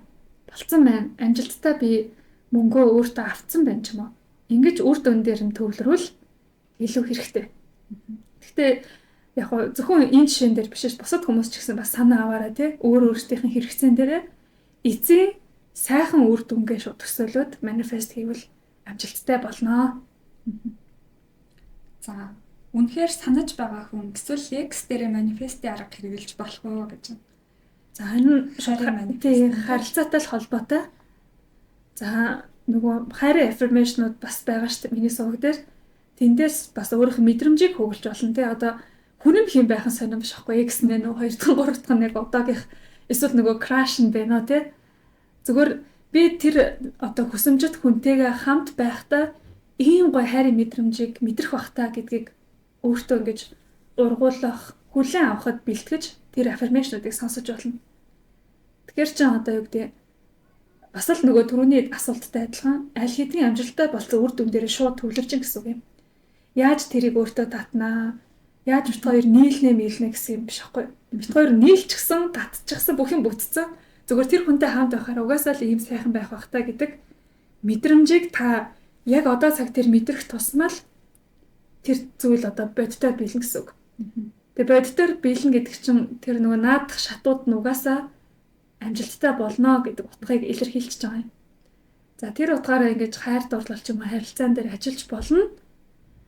Тэр нь гол нь тэр хүн зөв үү буруу юу гэдгийг бол таны өөрөө ч л зүрх сэтгэл шийднэ. Гэхдээ би урд урдны подкастн дээр бас ярьжсэн нөгөө хайр дурлалын тал дээр би нэг тийм зөвлөм романтик хүн биш гэдэг нь бас мэдрэгдсэн байх.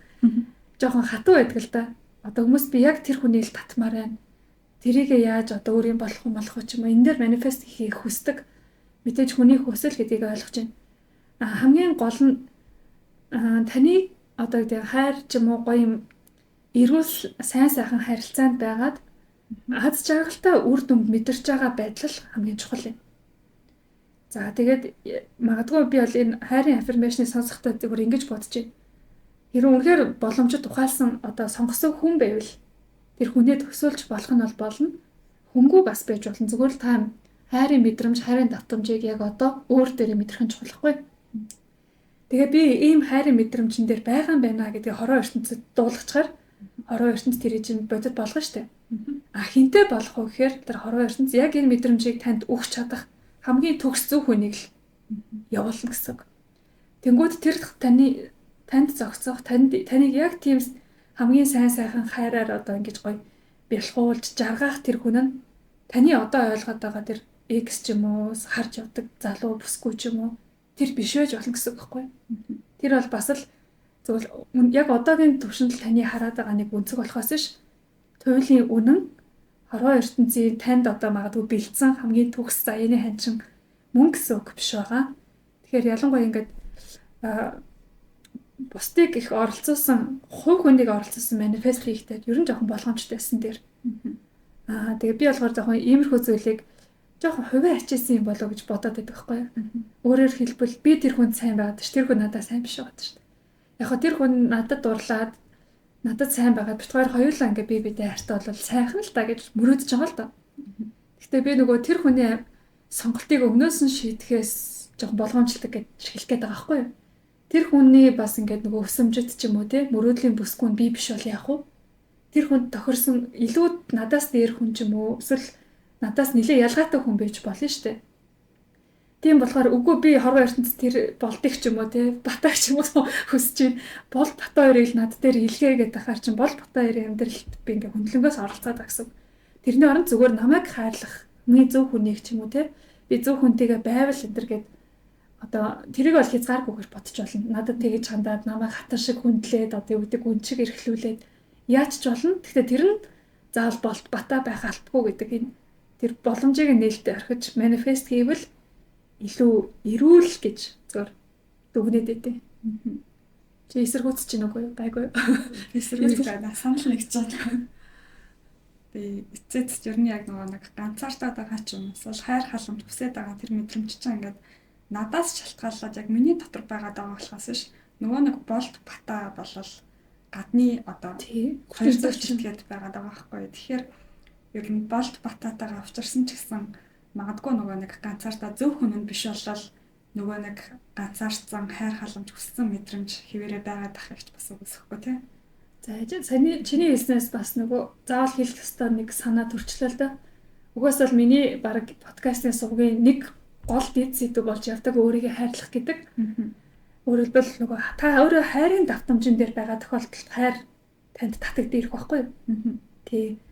Би хайрлуулаагүй би намайг хүн иржил хайрлахгүй бол би одоо ингээд үн цэнгүй намайг одоо хүмүүс хүндэлдэггүй хайрладаггүй ч юм уу ийм мэдрэмжинд автаад ингээд сэтгэлээр унах гутрах ч юм уу тий. За тэгээд ганцаардах одоо бүхэл сэтгэл зүйн гэмтлүүд чи эндээс үүсээд байгаа шүү дээ. Тэгэнгүүт та хүнтэй нийлснээр л таны нэг хайрын мэдрэмж ч юм уу бусад юм сайжрах гэдэг юм биш. Эсвэл ээж аав чинь таныг үнэлж миний хайртай охингүй гэж эрхлүүлэхээр л та сэргэх гэдэг юм биш. Яг таны цэцэг гэж үзвэл та өөрийгөө устгах боломжтой буюу өөрийгөө хайрлах юм одоо ажиллагаа хийх боломжтой. Тэгээ өөрийгөө хайрлах нөгөө affirmation болон дэвтэртэй холбоотой бас тустай подкастыг дэлгэрэнгүй сэдв байгаа шиг хэрэг сонирхч байвал тэрийг бас олоод үзээрэй. Зарим хүмүүс нөгөө миний суг руу орж үзэхгүй зөвхөн таарлцсан бичлэгтэйгээ уучраад тэгээд айгүйх олон асуултаа үлдээд идэв гэж санагдсан.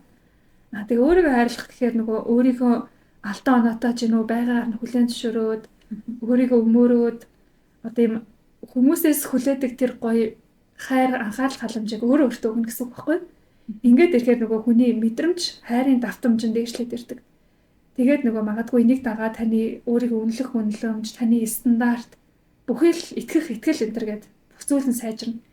Тийм сайжирсан дүр дээрээ баг тэр хосоо дуудвал хамаагүй сайн байна гэж хэлмээр байна. За манифестыг хэрхэн хийж эхлэх вэ? Ямар аргаар хийвэл илүү үр дүнтэй вэ гэж байна. Манифест хийж эхэлж байгаа энэ талаар одоо мэдээж эхэлж байгаа хүмүүст юу гэж зөвлөх вэ? За хийж эхлэхэд яг эхлэхэд хамгийн аятайхан арга нь бол affirmation-ы арга гэж хэлмээр байна. Ягаад гэвэл бэлэн байгаа айгу тухтай ядаадах юм байхгүй одоо бич гэдэг ч юм уу. Тийм зүйл байхгүй. Магадгүй одоо тэр талархал ч юм уу амжилтын баттгал өгсөөс эхлээд сонсч үзээд за ийм үгнүүдэд би эхлээд дасах хэрэгтэй мэн гэд эхэлчихвэл зүгээр. Өөрөөр хэлбэл би нэг анх хэлсэнчлэн эрэг сэтгэлгээн дээр те шинэ эрэг итгэл үнэмшлүүд дээр одоо тарих толгоогоо тохируулж ижил манифестыг амжилттай хийх гэдэг. Тэрнийхэн одоо суурь алхмууд нь тэр affirmation баггүй. За би бол амжилттай хүн гэдэг гэж хэлэхэд л та хүлээж авч гинүү авч чадахгүй байна уу? За авч чаддаг болтлоо сонсоод үзье ч юм уу. Ингэж эхэлж болно. За тэгээ яг үнэхээр би одоо энэ манифест гэж байд юм байна. Манифестыг хэрэгжүүлээд амьдралаа өөрчилж болох юм байна. Би өөр нэнийг хий гэд бүр ингээд зориг олгоод ажил хэрэгчээр одоо хэрэгжүүлээ гэвэл түрүүний парадигм гэдэг зүйлтэй зайлшгүй нүүр тулах шаардлагатай. Өөрөөр хэлбэл нөгөө сөрөг бодол, итгэл үнэмшлүүдээ эргээр солих дасгалыг юм. Өөрийнх нь мөрөөдлийн хувилбарыг бичиж олно, өөртөө байгаас тэр сөрөг юмнуудаа бичээд эрэгт хуургах ч юм уу. Ер нь доторхоо сайхан ухаад би хий юм бэ? Би яагаад ийм болцсон юм бэ? Тэгээ би хэн болохыг хүсэж байгаа юм бэ? Болохыг хүсэж байгаа хүннээ байхын тулд одооноос би юу хийж эхлэх вэ гэдэг ингээд бараг л юм сэтгэл зүйн тренинг гэж хэлж болох үз. Тийм дөрвтэй үйлдэлүүдийг хийх хэрэгтэй. Дээрээс одоо тарин шиг ганц хоёр үг хэлээл залбираад ивэл манифест бэлчин гэсэн үг ерөөсөө биш байгаа. Хэрвээ та нэг удаа ч гэсэн амьдралдаа ингээд зориулалт гаргаад маш хичээнгүйгээр тулж ажиллана гэсэн үг байхгүй өөртөө. Ийм ингээд үйл ажиллагаа хийчих юм бол амьдралынхаа хамгийн том эргэлтийг хийх боломжтой. Тэгээд манифест гэж нэрлэгдэж байгаа боловч энэ бол баг юм сэтгэл зүйн хэмжлэгээ гэж бас би бол хэлнэ. Яа тэгэл хүн чинь нөгөө тэгдэг штэ дотоод хөөхөд миний трама, сэтгэл зүйн гэмтэл гэдэг ингээд олон асуудлууд байдаг. Тэд нар мань өөрөө сэтэрч гарч ирнэ. Тэрийгээ сэтрээгээд буюу одоо би яагаад энэ травматай болсон юм, би яагаад сэтгэл зүйн гэмтэл авцсан ч юм уу те. Яагаад ийм гомдол тээцсэн гэдэг бүх юмаа дэлгэж харж агаад түүнийг эмчлэх хэрэгтэй байдаг. Хийлинг хийн гэж ярьдаг штэ. Тэгээ эмчлэхгүйгээр ингээд дээр нь нэмээд худлаа юм хуурмаг би юм болон тийм болно гэдээ хахаар суур итгэл өнөшөр засагдахгүй болохоор ер нь бол явж өгдөгөө гэж хэлмээр байна. Тиймээс за би үнэхээр өөрөө шудраг биш байсан маа. Би үнэхээр арчаагүй байсан юм а ч юм уу. Үнэхээр арчаагүй байсан бол арчаагүйгээ бүлээн зөвшөөрөөд за би тэгвэл одоо цаашдаа ийм хүн болмоор байгаа ингээд өөртөө тулж ажиллах хэрэгтэй. За тэгээд яг энд нь замчлаад яг нэг алхмаар хөтлөх нь бол миний сайтны давтамж гэдэг нэртэй сургалтын групп байгаа. Facebook-ийн хаалттай групп байдэ. Сарын 30 мянган төгрөгийн төлбөртэй. За энийг ил тод хэлчихдээ нэг нуугаад ах юм биш. Хүмүүс айгүйх асуудаг. Хамгийн гол нь нэг удаа биш сар бүр төлөөд группээ хүснээр ашиглах боломжтой ийм зарчмаар явагддаг байгаа. Та тэнд ороод юу хийх вэ гэхээр сайтны давтамж гэдэг үндсэн 5 цуврал видео хичээлээд. Тэрийг айгүй гоё анхааралтай стадио төвлөрөх аргаар тавьж агаад сайхан суугаад бичиж тэмдэглээд дотроо бодол эргцүүлээд тэгээ чин сэтгэлээсээ хийх юм бол нэг сарын дотор гэхэд л танд эрг үр дүн гарна. За тэгээд төлбөр төлмөөргүй байна, ядаргаатай байна гэж бодож байгаа бол ядаж нөгөө Pradigm гэдэг подкастын дугаарыг сонсоод үзээрэй. Тэн дээр ингээд бас аргачлалуудыг тайлбарлаад хэлээд өгсөн байгаа. За үнэхээр ингэж ивэл таас үр дүнтэй манифест хийх гэдэг нь л гэсэн. Яг л энэ асуулт өөрөө ямар аргаар хийвэл үр дүнтэй байдг вэ гэсэн байгаа. Тэгээд ер нь миний сувг дээр байгаа манифесттэй холбоотой сэдвийн одоо бичлэгүүд бүгдээрээ л дандаа арга заасан байгаа. Тэгээд шивнэж гин үү, төсөөлж гин үү, бичих гин үү. Тэдгээрийг та ингээд өөрөө бие дагаад хэрэгжүүлээд үзэж болно. Амар дөрвтэй би яг энийг хийя гэж байгаа тохиолдолд сургалтаа санал болгоод байгаа байхгүй. За. Энэ бас саяныхтай холбоотой асуулт гарч ирж байна. Гой сайхан аффирмашн үг хэлээд байгаа чи тийм биш штэ гэж бодогдоод байх юм аа гэж. Тийм энэ нөгөө Pradigmтай холбоотой. За нүцээр агаар энэ аяндаа засарна гэж бас байна. Хэдэн зуун дахин сонсч ирэх гэсэн байхгүй. Чи хөөрхөн гэд би юу хөөрхөн баа гэж талент тараал те. Надад хөөрхөн юм алга гэд ингэж ийм бодолтой байлаа л да.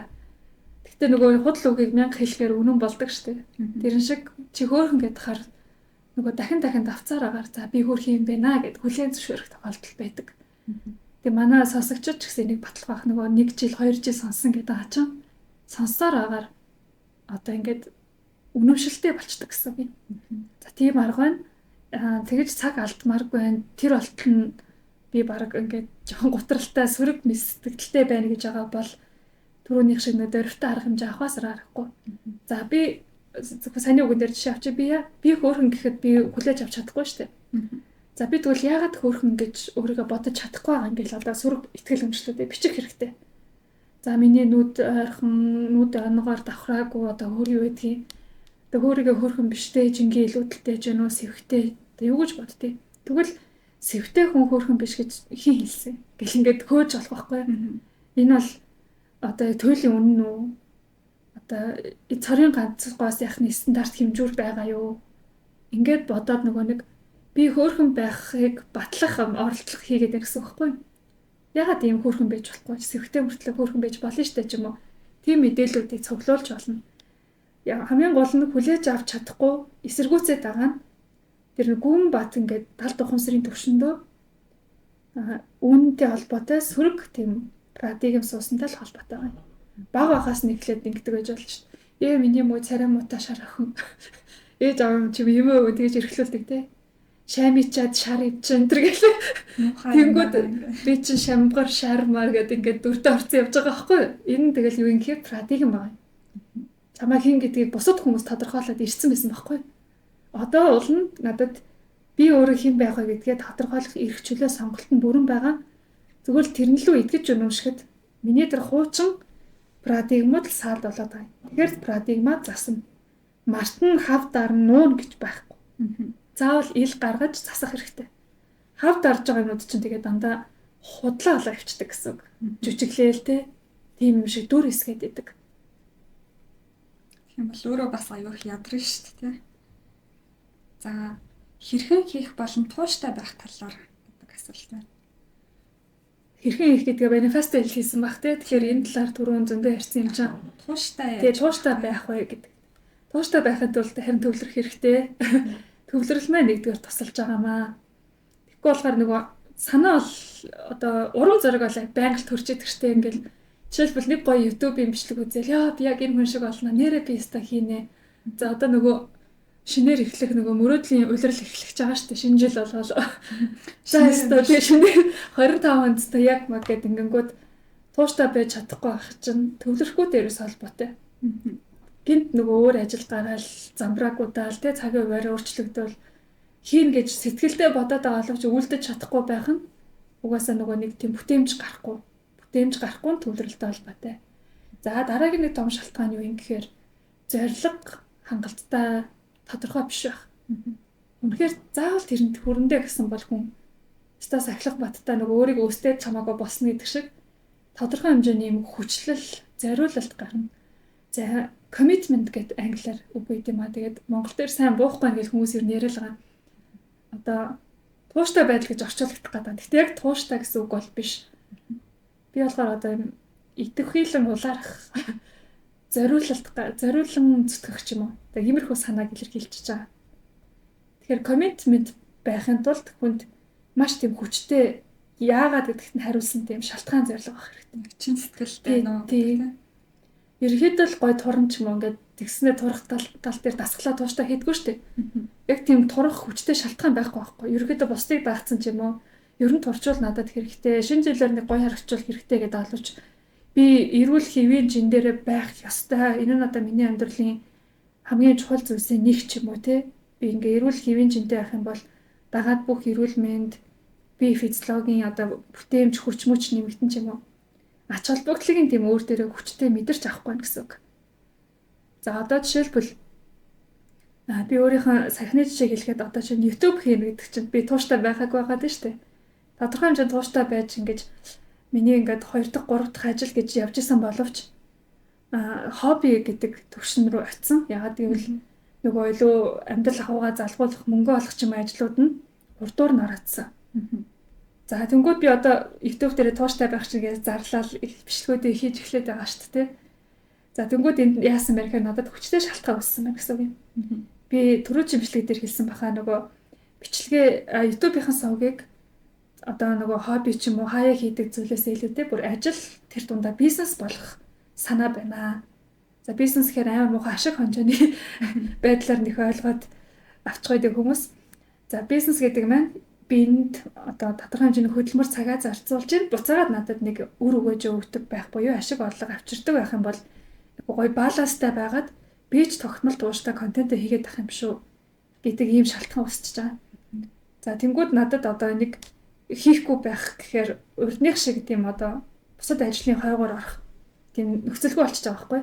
Яг тэгвэл чи энийгээ хийвэл чи нэгдүгээр бусдад амлсан байна, бусдад хэлсэн байна, хамтрагч нартай болсон байна.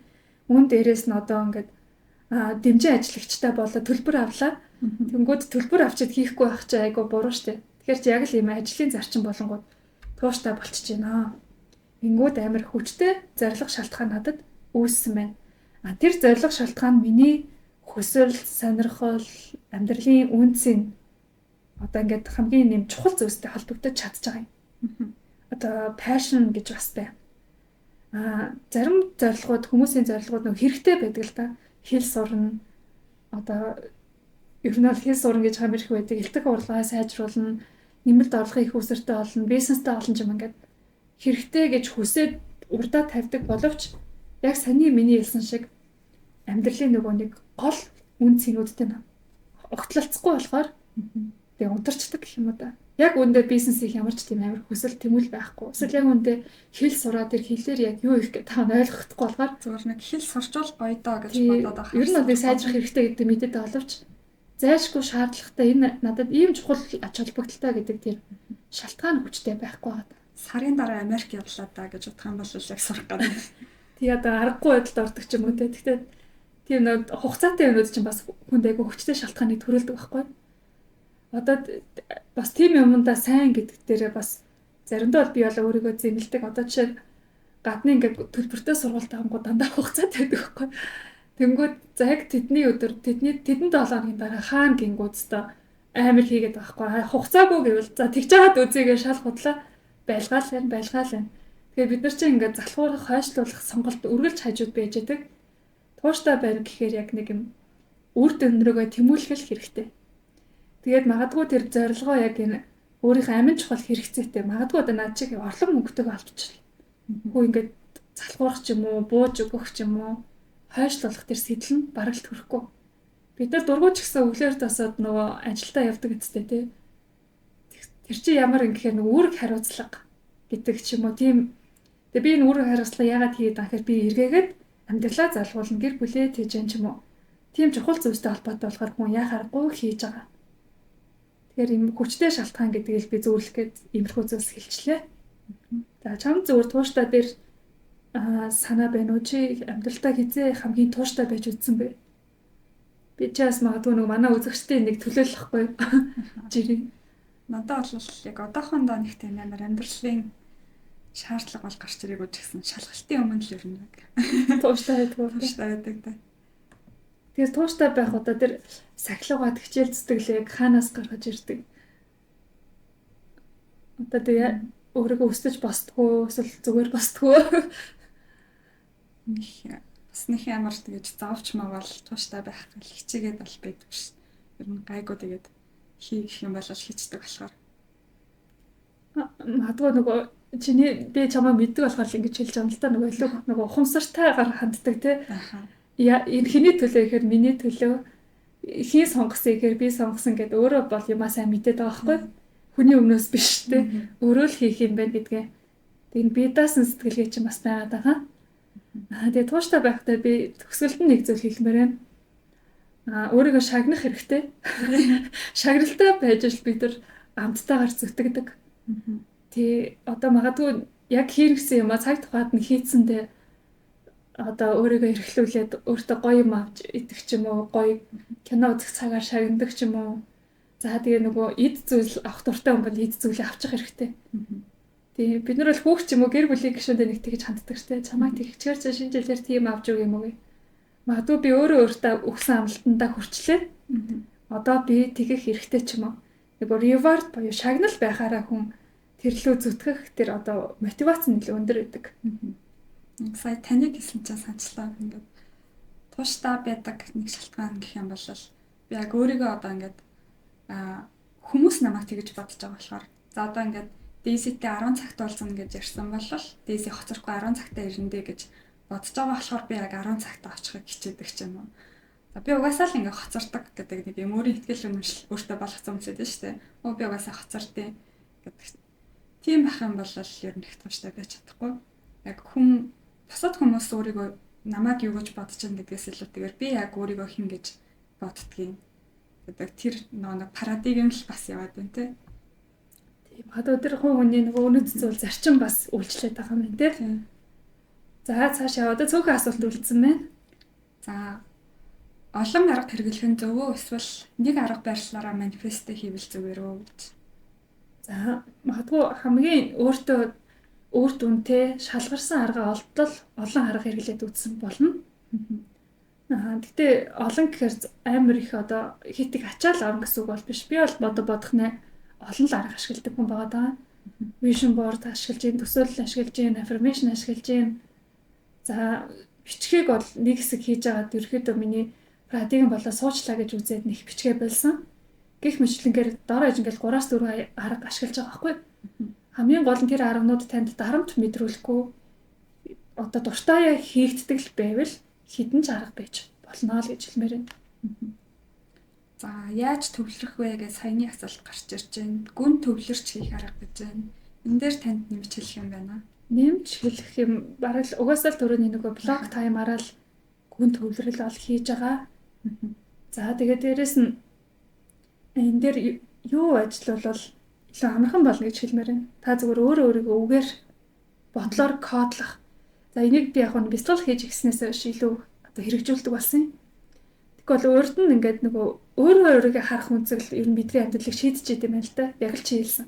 Би цагаа барьдаг хүн эсвэл би угаасаа хоцорчоод идэм аа. Энэ хүмүүс намайг тодорхойлохдоо биш би өөрөө өөрийгөө тэгэж харж байгаа байхгүй. Тэрэн шиг би төвлөрч чаддгүй маа. Надад айгу хэцүү идэм аа гэж би урд нь өөрийгөө хардаг байсан бол за би блок тайм авсан бол төвлөрнө.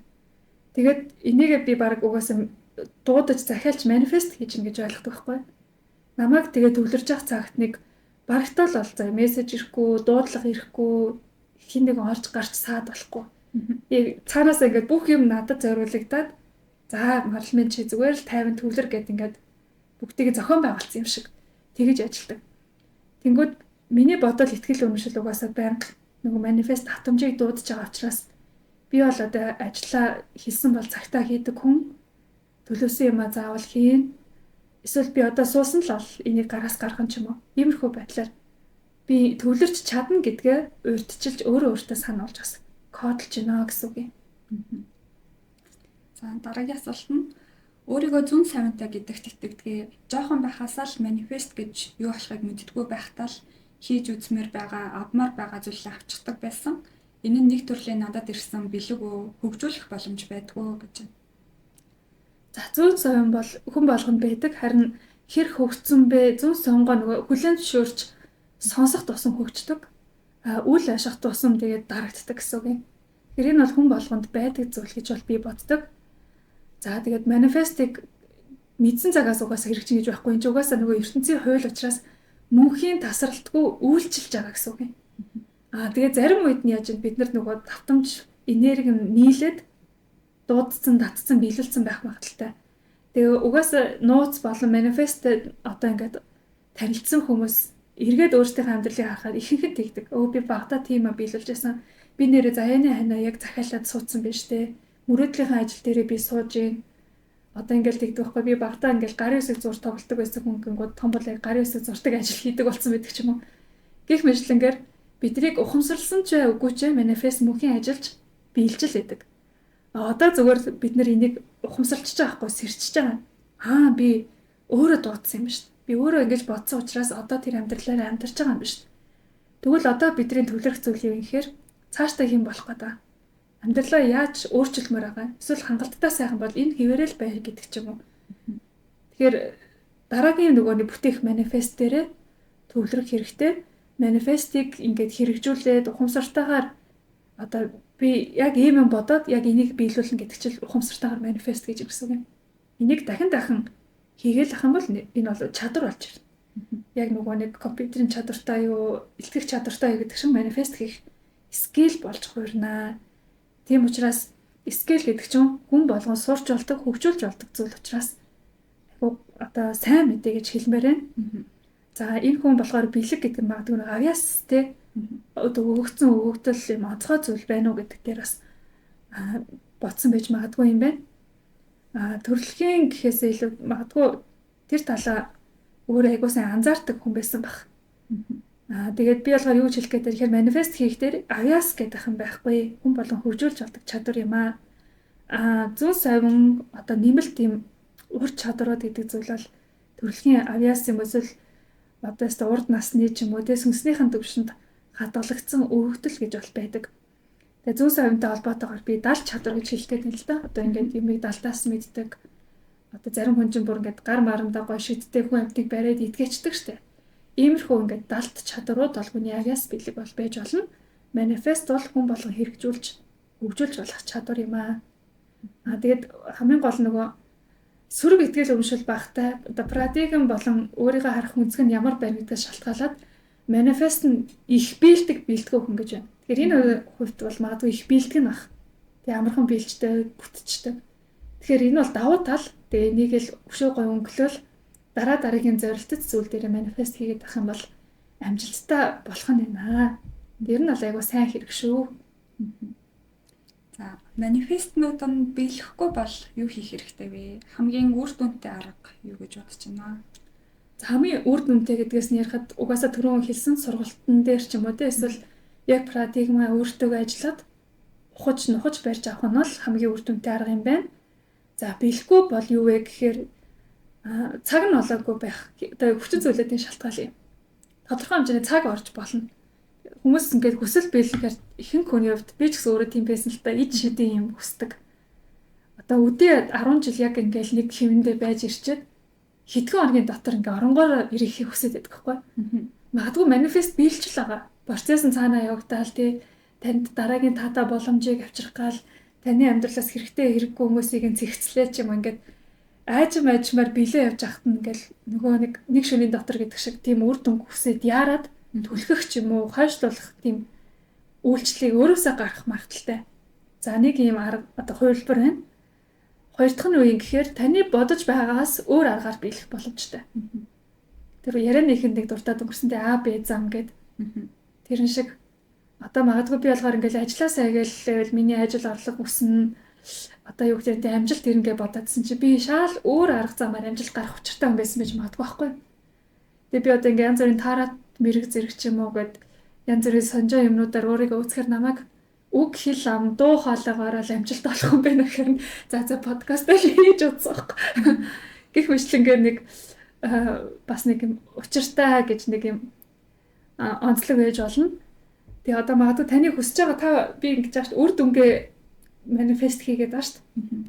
За одоо нөгөө нэг хайртай хүнээр нэрх юм бол би ингээм амар гоё хантай болоод хайрлуулад ингээ жаргах юмсан гэдэг үр дүн байна. Энийг манифест хийж гингүүд ертөнц таныг найз залуу болсон салгачиж магадгүй байхгүй. Өөрөөр хэлбэл тэр найз залуу чинь яг тэр хайрыг мэдрүүлэх хүн чинь биш байсан. Зөв хүнийг нуучруулах гээд яаж зайг бэлтчихин гэсэн үг байхгүй. Тэнгүүд юу вэ би чи ингээ сайхан хайр дундуур гэсэн чинь ганц би болчлаа юу болоод байна. Ингээд нөгөө нэг эсэргүүцээ ч юм уу жоохон ингээд төөрөгдөд гайхаад идэг. Тэгээ магадгүй таагүй юм тохиолдож ингэж өөр дээр бодож давтамжаа ч юм уу мэдрэмжээ өөрөөс унгааж болохгүй. Магадгүй энэ надад юуг ойлгох гэсэн бэ? Би эндээс ямар ухаарл сургамж авч болох уу? Мөн дээрээс нь надад одоо боломжийг нээлттэй арих хэрэгтэй. Одоо юу ирэх гэж байгаа бол магадгүй илүү гоё зүйл тохиолдох гээд байгаа ах та. Харин эсрэгээр нь ингэж бодож болохгүй шүү. Заавал нөгөө зовлон жаргал ээлжлэн гэдэг код амар хэд юм билээ. Тэгээ одоо зовгол ястаа. За сая даанч жаргаад бүх юм сайхан байгаа гэсэн. Одоо нэг л муу юм болох гээд мэдээд байсан энэ гэдэг. Энэ бол зүгээр л пратик юм шүү. Энэ бол хорвоогийн нөгөө дигэн доогон гэдэг хууль байх бол алдгүй юм билээ. Зүгээр хууль гэдэгт хитрхи олноороо бөөнөрөө бид нэр итгэдэг болохоор тэрийг л дуудаад идэх гэсэн үг юм. Биелэхгүй байна гэсэн бодлоод нөрөө биелэхгүй болох шалтгаан нь болоод байгаа юм шүү дээ. Тийм тэгээд нөгөө expect хийх буюу нөгөө хүлээлтээ ингээд хитрхи хурдан хугацаанд тавиад байна. Эсвэл заавал ийм л замаар биелнэ гэж хүлээлтээ бас тавиад байх ийм магадлалтай. Мөн дээрэс нь өөрийгөө харах үнцг нь бас айгуу сул байна. Өөртөө итгэлгүй байна. За би ингээ 10 юм өсгөр угаасаа 9 нь биелдэггүй ч юм уу. Энэ удаа бас л биелэхгүй бах та. Өмнө нь ч биелээгүй, ер нь л биелэхгүй юм да гэх мэтлэнгээр одоо биелэх боломжтой байхад нь та өөрөө дундаас нь унгаагаад нураагаад байх магадлалтай. Үнэхээр ингээ тавьж авч одоо тайван орхиж чадахгүй тийм хүсэл байлаа гэж бодъё л та. Гүү би заавал ингэх л ёстой. Нөгөө аал зам дээрээ би байна гэдэг л замаа бэлэн бэлтэлнэ тууштайгаар манифест гэж болно. Одоо нөгөө эрүүл мэнд хайр дурлал ч юм уу олон юм өсрөхгүйгээр яг ингээл өдөрт бичдэг талархалчин, өдөрт бичдэг тэмдэглэлчин төсөөлж орой унтахтаа хүртэл одоо бясалгал хийдэг арга нь хүртэл зөвхөн тэр сэдвтэй холбоотой. Тэгэд энэ нь ч баг нэг бодлыг үнэн санагдсан. Яг нэг гадны миний үздэг нөгөө YouTube-рууд тэгжсэн байхгүй. Бэлтгэл манифест гэх. Ягаад бэлэхгүй ингэж юу яриад байгаа биелэн штэ. Зөвхөн бэлтгэл хүлээ гэж байгаа байхгүй. Тэр талаасаа байж болно. За, хосын харилцаанаас авсан шархаа эдгэж өөрийгөө хайрлаж эхлэхэд хаанаас эхлэх вэ? Ийм асуулт угаасаа байсан шүү дээ. За, өөрийгөө хайрлаж эхлэхэд ер нь бол бас өөрийгөө хинбэ гэдгийг танин мэдэж бичгээс бас эхэлнэ. Бас л бичээд үзсэн дээрээдэг. За одоо яагаад магадгүй шарах гэхээр нэг гомдсон л ээж таарах гэдэг шүү дээ. За яг ямар үгэнд гомдов, ямар үйлдэлд гомдов, таны яагаад тэр хүн тэгэж хандж байгаа юм бол гэл ингээд өөрийгөө судлах гэсэн үг. Тэгээ судлаад ингээд хийвэл зүгээр. Тэгэхээр ингээд судлах, дараагийн хийх алхмууд ямар аргачлалаар өөрийгөө танин мэдэж өөртөө ингэж хайрыг хөгжүүлэх үү гэдэг үйлдэлийг болохоор би өөрийгөө хайрлах гэдэг захим дэвтэр дээр боловсруулад нэгэнгөө бичсэн байгаа. Тэгээ тэрийг аваад ашиглаж болно. За тэгээд нэгэнд ярьсан дээр ихэвчлэн баг нөгөө шиндүү хүмүүс сонсож байгаа учраас мэдээллийг нөхөд энэ дэвтэр нөө захим гэдэг нь юу гэхээр PDF файл хэлбэртэй дижитал дэвтэр байхгүй.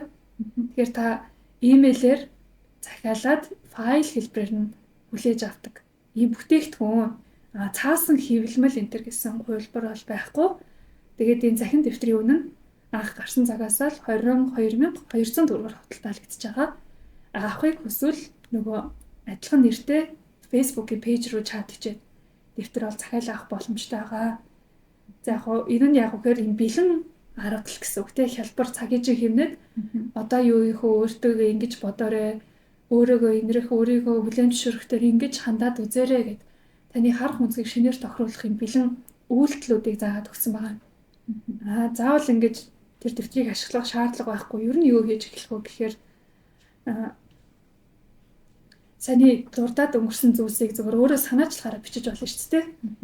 За магадгүй ихэнчлэн ингээд хүмүүс надад шарах хүчлөө гадны хүчин зүйлээс болоод ийм болчлоо гэхээс илүүтэй хүний өөрийгөө үнэлэх үнэлэмж тий өөртөө одоо зарим хүмүүс айгу хатуу хандж идэг, өөрийгөө доорд үзэж идэг, доогоор үнэлж идэг. Энэ байдлуудаа ингэж гоё ухаж, ойлгож тэгээд та ингээд одоогийн төвшөнд би юм байна гэдгийг ойлгочлоо. Яаж шинэ төвшөнд буюу туйлын эрг рүү нь хувирах уу гэдэг дээр нь л хоёрдугаар алхам нь хийчихнэ. Нөхцөл байдлаа тодорхойллоо. Энийг илүү сайжруулъя, эрг рүү нь хувиргая гэж шинэ итгэл өмчлүүдээр өөрийгөө цэнэглээд. За тэгээд эндээс эхэлж болно гэж хэлмээр байна. Тэгээд хамгийн ялбар арга нь нөгөө өөрийгөө хайрлах affirmation байгаа. Тэндээс санаа авч болно шүү дээ. Үгнүүдийг нь гоё задлж ойлгоод. Урагшлаад ад жаргалтай байхаар айдас төрдгөө гэж юм. Өөртөө амжилтыг хүсдэггүй хүн гэж болох юм байна. Энэ нөгөө нэг түрүү яг хэлээд өнгөрсөн зүйл сэтгэлгээ айгу хатуу юм шүү. Тэгээ амжилттай байгаад байна гэхээр нэг л юм тэгж байгаа болохоо юм да. Энэ нь одоо нөгөө амьдралын баг юм нөгөө замнал нь болцсон гэдэг нь паттерн гэдэг чинь юм нэг юм. Давтамжтай замнал болцсон байгаад ахаар шинэ юмыг байж болно гэдгийг одоохондоо хүлээн зөвшөөрч чадахгүй гэсэн үг. Тэгэхээр бас л бодол сэтгэлгээнд дээр ажиллана. Өөртөө итгэлээ нэмэгдүүлнэ. Тэгээд одоо юу гэдэг өөрийнхөө ирээдүг өөрөө зөвнөж болно. Тэгээ энэ нь надад айгүй товч арга шиг санагддаг байхгүй. Хүмүүс тайлах гэдэг миний хувь тайлан юу вэ? Миний зурсан зураг тойрог юу вэ? Одоо намайг ийм л юм хүлээж байгаа да. Эсвэл 7 жил өдлөө 7 жил дараат нь ч юм уу нэг тиймэрхүү ингээд замналууд байдаг шүү. Магадгүй яг одоогийн энэ наснаас энэ цэгээс эхлээд дахиж дороотхой болно гэдэг шин тийм гоё юу гэлээ зөвгнөл бэж яагаад болохгүй гэж. Энэ наснаас эхлээд чи дандаа л одоо өснө, хөгжин, өөдлөн ч юм уу. Тиймэрхүү байдлаар өөрийгөө шинээр зөвгнөх, кодлох хэрэгтэй. Зүгээр итгэж үнэмшиж чадахгүй байх юм бол бас л парадигм дээр л ажиллана. Өөр арга байхгүй. За тэгээд айдсын талаар бас тусдаа подкаст байгаа дэрийг бас сонсож болно шүү. Зүгээр айдс төрөөд байгааг зогсоож бас болно шүү. Тий. Айдас гэж муугар бодоод байгаа болохоос биш магадгүй айдас чи өөрөө бас боломж байдаг. Айдсын нөгөө тал дандаа эрэг утгах нь. Айдсын сонгох, эрэг утгыг сонгох гэдэг нь хоёулаа хийс үрцүүлээд. Тэгээд айдсыг хүмүүс арай бодтой гэж бодоод байдаг хгүй. Үндэслэлтэй. Яагаад гэвэл тэгсэн ингэсэн урд нь юм болж исэн энэ гэдэг. За тэнгүүд одоо миний ажил амжилттай болно гэдэг айдас болохгүй байх уу гэдэг айдас юм. Миний эсрэг тал нь юу вэ? Ажил амжилттай болчих үү гэдэг тал байгаа сте. Нэг нь амжилтгүй байх уу, нэг нь амжилттай байвал яана ч юм уу. За тэгээд энийг зүгээр яг хэлбэр дүүрс мөн чанарыг нь аваад үзэх юм бол хоёулаа хараахан болоогүй. Хийсвэр, төлөвтэй бодол ахгүй. Тэгээ аль нь 50% магадлалтай. Гэтэл хүмүүс бид нар яаж юм? Айдас буюу сүрэг магадлалыг нь төлөхөө ингээд төлрөөд авах. Яана хоцрох үү тэгээд хоцрохгүй цагтаа очичвал яана гэж яагаад болохгүй гэж тэр утгаараа эрэг утгыг нь сонгож хүн сурдаг. Энийг хэрвээ анзаарч чадах юм бол. За тэгэхээр айцаас салж бас энэ байдлыгаа сайжруулж болох нь байна. За өөрийнхөө энергийг яаж цэвэрлэх вэ? Уйлцахад тохгүй жиргсэн хүн гэж байх юм аа. За өөрийнхөө энергийг цэвэрлэх гэл өөрийгөө одоо яг тийм хайрлж халамжилсан үйлдэлээр энерги цэвэрлж болно гэж хэлмээр байна. За зарим ингээд таны итгэл өмшил хаамд тэрийгээ бас эд зүйлтэй холбоод хийж болно. Одоо жишээр ингэдэг чинь гойд давстаа баанд хөвтгээр энерги цэвэрлэгдэнэ. За эсвэл одоо нөгөө гоё хүч мөж нөгөө нэг ургамлууд ч юу лээ гоё хатаас ургамл хашхтахаар энерги цэвэрлээд байдаг ш. Тэрний нэрийг мэддэг байна. Нэрийг мартчихжээ. Энэ одоо шиг юм байна. Тий өвс мөс шиг зүгээр одоо энэ энерги цэвэрлдэг юм гоё ганга манганы найрлагатай юм амин тоос за лама ч юм уу тий. Ер нь ингээд тодорхой эд материалын зүйлстэй холбогдуулаад энэ энерги цэвэрлэнэ гэдэг тэрэнд та итгэж үнэмшиж байвал тэрийгээ шууд хэрэглэх хэрэгтэй. Яг л тухайн зүйлийн үйлчлэлээс гадна таны өөрийн шууд итгэл үнэмшлийн бодол давхар ингээд ажиллаад үнэхээр цэвэрлж чаддаг.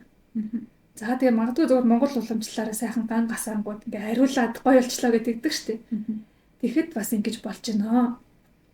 Үгээр цэвэрлж болно те. Би одоо ингээд аюулгүй одоо ирч хүчтэй би бол ирүүлээ нариухан байна цэвэрхэн байна одоо юу гэдгийг. Та бодол үгээрээ өөрийгөө цэвэрлэх тийм хүчин чадaltaй гэдэгтээ бас итгээрэй. Энерги хамгаалах арга гэж байдаг. Тэгэхээр магадгүй заавал ингээл энерги алдаал, соруулаад, унаал дараа нь цэвэрлж яах вэ гэж ахаар анханасаа хамгаалчвал өөрчлөлт сэргийлт гэдэг шиг хийвэл зүгээрээ. За тэгээд энэ дээр нэг л зөвлөгөөгүй тэрний үеийн гэхээр та хит сэтгэл хөдлөлөөр юмд хандахгүй байх юм бол энерги хамгаалж чаддаг. За жишээлбэл одоо иймэрхүү тухгүй хүн гэдэг гарч иргсэн. За нэг энерги сордог. Үнэхээр ингээд тийм бас болцсон хүмүүс байдгийн амьдрал дээр. Би бол энэтэй хүлээн зөвшөөрнө. Тэнгүүд энэ хүмүүстэй уулзсангууд энэ хүмүүс ингээд ихвчлэн хүний сэтгэлийг хүчтэй хөдлөхөөц тийм одоо харилцан яриа ч юм уу үйлдэл гаргадаг байхгүй юу? Йоо өста чи сонссноо надад ийм тохиолдоод ч юм уу те. Ингэсэн гисэн штэ ёо амар байгаа згэл ярихад яаж тийм үү өста балаа юмаа гэд ингээд бид нар эмоц ингээд сэтгэл хөдлөл нэмээд тэнгүүд миний сэтгэл хөдлөл хэр хэмжээгээр гарахаас шалтгаалаад энерги гэдэг зүйл бас гадагшаа урсчихэд гэсэн үг юм. Тэнгүүд магадгүй нөгөө энерги сордог ч юм уу тийм таагүй хүмүүс ч яаж тэр надаас гаргасан би ингээд аадж жахалтай өнөөдөр сайхан явжсэн ч тийс явж ирснээр зовлон ярина гэсэн үг. Эсвэл зовлон ярддаг ч юм уу жоохон ховын шанд нартай эсвэл надад ингээд хамаатай муу мэдээ дуулах гэсэн үг тий. Тэнгүүд би ингээд ямар балаа юм бэ ёо гэж одоо нөгөө made my day гэж байдаг бол миний ruin my day болчих жоохгүй өдрийн минь сүйтгэж байгаа байхгүй. Тэнгүүд би ингээд хамаг энерги алдна. Тэнгүүд чи ганцаараа хадгалж явсан асуудлаа гаргachингуудаа магадгүй тайвшраал тий. За ганцаараа шалж явснаас малагчтай хамт шаналлаа ч юм уу. Тиймэрхүү байгаа байхгүй. Хэрвээ би тийм үү баларсан юм аа. За ойлголоо. Мэдээг нь би хүлээж авлаа ойлголоо мэдсэн. Гэхдээ тэрэнд би ингээд сэтгэл зүрхээр автаад унахгүй юм гэсэн үг байхгүй. Хит их реакшн үзүүлэхгүй сэтгэл хөдлөл гарахгүй байх юм бол надаас энерги алдахгүй гэсэн үг. Ингэснээр би өөрийнхөө энергийг хамгаалж авч үлддэг. За бүр бас материалын талаас нь бийжүүлээд нөгөө хамгаалтыг хэрэгслээд байдаг ш бөгж мөгж. Одоо гинж мэд зүйл мөл чулуу тий. Тиймэрхүү зүйл дээр бас ингээд тэр зүйлээ хүн өөрийнх нь итгэл үнэмшлэр одоо ингээд энергижүүлчихдэг байхгүй. Одоо secret номон дээр хүртэл байдаг азийн чулуу гэдэг зүгээр гудамжнаас авсан чулууг будаад аз маз гэдэг юмгууд аз нь ажилдаг. Яг тэр шиг нөгөө нэг итгэл үнэмшил хаана тэр л биелээ болоод байгаа юм. Тэгээд магадгүй та одоо ингээд би өөрийгөө хамгаалмаар санагдсан үедээ нөгөө үнтэйгээ уулзах гэж байгаа юм эсвэл ер нь олон хүнтэй газраар таагүй газар очих гэж байгаа бол тэр хамгаалтын эд зүйлс хэрэгслээ биедээ авч яваад энэ надтай хамт байгаа цагт би яахчгүй ч юм уу. Тийм итгэлтэй байх юм бол бас асуудал шийдэгдэнэ. За тэгээд банк нөгөө нэг тухгүй ч юм уу таагүй сүрэг энэ мэдрэмж төрүүлдэг хүмүүсээс зайгаа бариарай наалтцсан биш те. Одоо бүр гэр бүл байсан ч гэсэн хүн зайгаа барьж яг үндэ болдог. Тэгээд манифест бас хийчихэн энэ дээрээ давхар би ер нь цаашдаа энэ нэг уулзаад байхгүй. Энэ хүн ингээд надтай аль болох холбогдохгүй явнаа гэд манифест хийчихэд дандаа ийм байдалд орохоос асуурыг хамгаалж болно. За сүүлийн асуулт нь love spell хийж үзмээр байна гэж байна. За сүүлийн асуултаа даанч эргээр төгсгөж чадахгүй. Түрүүсэнчлээ нэг романтик хүн биш болохоор энэний эсрэг үзэлтэй spell гэдэг нь өөрөө шившлэг штэ. Тэгэхээр ч ингээд энийг хин дээр хийхээ хүн дээр өөрөөсөө гадна өөр хүн дээр хийх гэдэг. Та хүний хувийн ч юм уу хувь тавилан амьдралд дураараа оролцох гээд өөр дээрээ ажиллавалмаар юм гэвэл нөгөө л бодлорог хотолчтой би ингээ хайрлагдаж байна. Би бол сайхан эмэгтэй. Намайг хүмүүс чинь сэтгэлээс хүндэлж хайрладаг. Юу гэдэг надад юм гой хайр халамж ирж чинь юм нөгөө affirmation интерес сонсоод хангалттай ингээд нөгөө өөрийнхөө мэдээллийг хайрын давтамжаар дүүргэх бол боломжтой. Spell гэдэг нь яаж юм гэхээр доо шившлэг хийгээд тэр намайг хайр надад дуурал Harry Potter-тай гардаг ш нөгөө захиа авсан чинь ховстод те нөгөө Роныг дурлуулцдаг штэ нэг охин. Тэр шиг тийм одоо ингээд альбом хүчээр үйлчлэх шившлэг гэсэн үг байхгүй. Тэгээ энийг бол одоо хоригдмоор байна. Болохгүй гэж би үзэж байгаа учраас энэ дээр бол надад хийж чадах юм алгаа. Тэгээ бити хийгээрэй гэж зөвлөмөр байна. Та өөрөө хайрын давтамжин дээр одоо хэлбэлцэж өөрөө ингээд гоё хамгийн зөв хайрыг хамгийн эрүүл харилцааг манифест хийх хэрэгтэй байхгүй өөр дээр дуудана. Тэр нь яг тэрийг өгч чадхууд зөв хүн л цаанаасаа ингээд таталцаад ирнэ. Өөрөөр хэлбэл та өөрөө өндөр дээд давтамжтай байвал танд татагдах зүйл чинь ижилхэн зүйл юм. Ижил нь ижлээ татна гэдэг л ерөөсө дөрөнтэй штэ таталцсны хууль. Тэнгүүд та өөрөө гоё ингээд зөв сайхан сэтгэлтэй өөрийгөө гоё үнэлдэг. Одоо ерөөсөө л ингээд таны стандарт өсчлөө гэд ингээр ярьчих. Энэ ижилхэн стандартаар татна гэсэн үг. Тэгэхээр ч бас л танд өсөө сонирхол нь юм уу бүх талаасаа нийцсэн зөв хүн нэрнэ. Тэгэхгүй стандарт хамаарахгүйгээр яг нөгөө болд батаа гэж ононгод нэг удаа дуудаж бас болно штэ амжилттай. За одоо ингээд witchcraft гэдэг ч юм уу зөндөө аргаар им шидийн аргаар үнэхээр биелэх үед бол биелнэ. Яг л энд энерги үйлчилж байгаа учраас. Гэтэл тэр таныг хажууд чинь тэр болд батааг авчирлаа. Дараа нь явах гэдэг асуудал байхгүй. Яг л болд батаа таны стандартыг хүн биш байх магадaltaй. Тэгэхээр зөрчил үүснэ биш юм бэ гэдэг дараагийн хүнээ дуудах уу. Энэ нь өөрөө тийм таны хүсэж байгаа тэр хайрын хамгийн гоё хувилбар биш шүү. Тэгэхээр давтамжаа өсгөн хайрын давтамжин дээр хэлбэлцэж байгаад түүнтэй чинь ижилсэж таталцах хүн нь аяндаа гарч ирнэ. За ингэж хэлмээр байна. Үнэхээр л нөгөө хүндээ хайртай болвол бас сонголт их хэрэгчлөөг нөхөн шүү дээ. Тийм. Тэгээ магадгүй гоё өөрийгөө илэрхийлчих нь бас зүйтэй ах тий. Зүгээр заавал сүнслэг талаас ярихгүй гэхэд надад бол тэр нь илүү амар санагддаг. Нэг нууцхан байгаа л тэр хүнгийн таныг олж харахыг хүлээгээд байх нь бас хайрын цаг хугацаа бас тэр оронд чинь сэтгэл зүйн маш олон процесс явагдаж байгаа. Магадгүй та өөрийгөө илэрхийлээ та хэн бэ? Таны ертөнц яг юу юм бэ гэдгээ харуулсан цагаас эхлээд нөгөө хүмүүс чинь бас ойлгож эхлэх байхгүй юу? Надтай адилхан сонирхолтой бүсгүй байна, залуу байна. Юу гэдэг те нөгөө гоо үзэсгэлэнтэй талыг нь олж хардаг ч юм уу. За тэгээд 25 асуултанд ингээд хариулсан байна. Дунд нь нөгөө нэг давхцсан утгууд байсан болохоор тэгээд бас нийлүүлээд хариулчлаа гэж үзэж байгаа. За өөр нэмэр ч юм уу тодруулмаар зүйл байна уу чиний зүгээс? Миний зүгээс бол ингээд байхгүй. Яг одоохондоо санаанд орж ирэхгүй байна. Файлаа бэлтэж байгаа дараа нь дахиад. Тийм магадгүйс л нөгөө дахиад сонсогчдод нь энэ дунд дурддагдаагүй асуултуудыг бас ирүүлж болох юм те.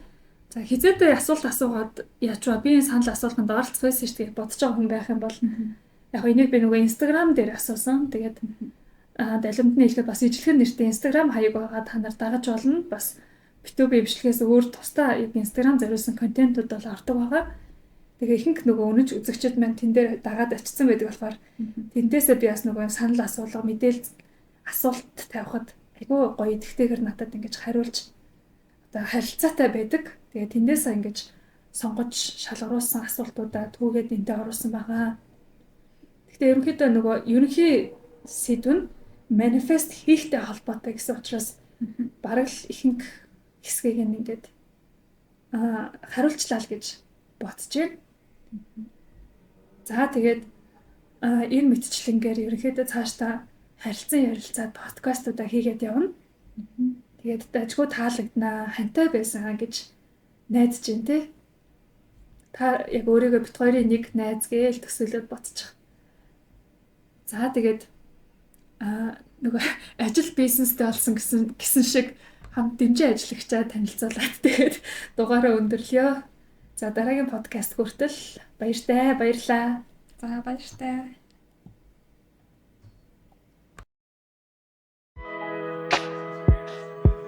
Өнөөдрийн дугаарын дэмжин ажиллагч Мононо таны амьдралыг хялбарчлах ухаалаг шийдэл хаанч хизээж ашиглана. Дасгал, йог, ажил, кино гэд бүгдэд төгс нийцнэ. Гэртээ 5 тухтай орчин бүрдүүлж бүтээмжээ нэмэгдүүлээрэй. Мононо таны дэлгэц, таны орон зай. 21.5, 27, 32 инч гэсэн 3 төрлийн хэмжээтэй. Захиалаад гэртээ хөргүүлэн аваарай. Захиалганд нэмэлт бонус хэрэгслүүд дагалдана. Албан ёсны борлуулагч Aerolax онлайн дэлгүүр. Утас 7721 тэгтэг 88 7721 тэгтэг 88